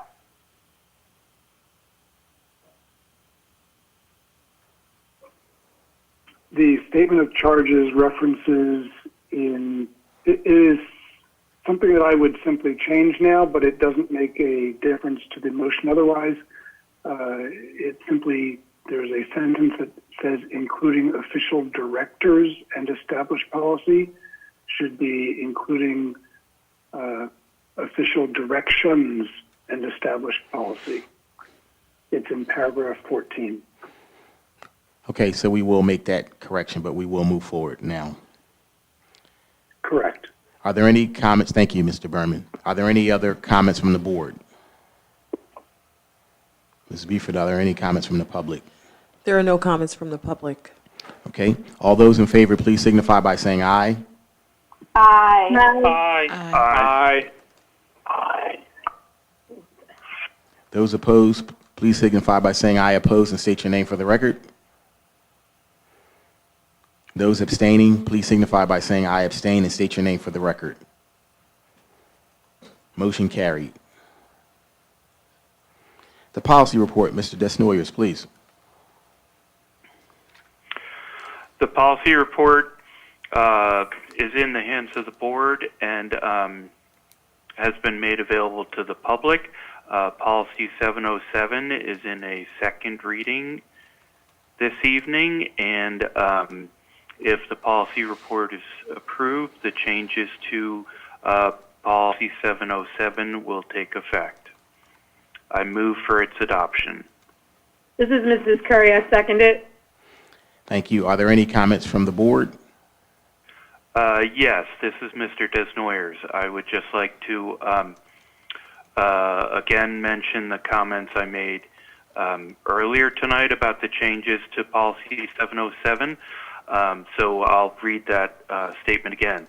The changes to Policy 707, use of school facilities, are as follows. The addition of language regarding tobacco and vaping is to satisfy changes in Pennsylvania law. The other changes to Policy 707 and the new 707 AR3 originated from the school board and administration, both desiring that the policy be adapted to the new structure of the relationship between the school district and Upper Darby Township, and policy language and costs be updated and clarified. Simultaneously, the school board delegated to administration the responsibility of setting reasonable fees and charges, so language specifying this delegation was added to the policy, and the fee schedule was moved from the policy to the new AR 707 AR3. Two items I would like to draw the community's attention to that I mentioned earlier. First, carnivals. Policy 707 still contains language prohibiting carnivals, but it now does so under the umbrella of a type of event called potentially athletic field damaging events. It should be noted that, as a long-standing event, the school board has provided the people of Clifton a means by which their carnival can still be held. The second item is fireworks. Policy 707 now states that the only type of fireworks allowed on school district property are what Pennsylvania law defines as display class fireworks. Display class fireworks are professional fireworks displays. Such displays are only to be used by professionals with a permit. Any questions about the above two items may be directed to Superintendent McGarry. Thank you. Are there any other comments from the board? Hearing none, Mr. Buford, are there any comments from the public? There are no comments from the public. All those in favor, please signify by saying aye. Aye. Aye. Aye. Aye. Aye. Those opposed, please signify by saying I oppose and state your name for the record. Those abstaining, please signify by saying I abstain and state your name for the record. Motion carried. The supplies report, please, Mr. Warsavage.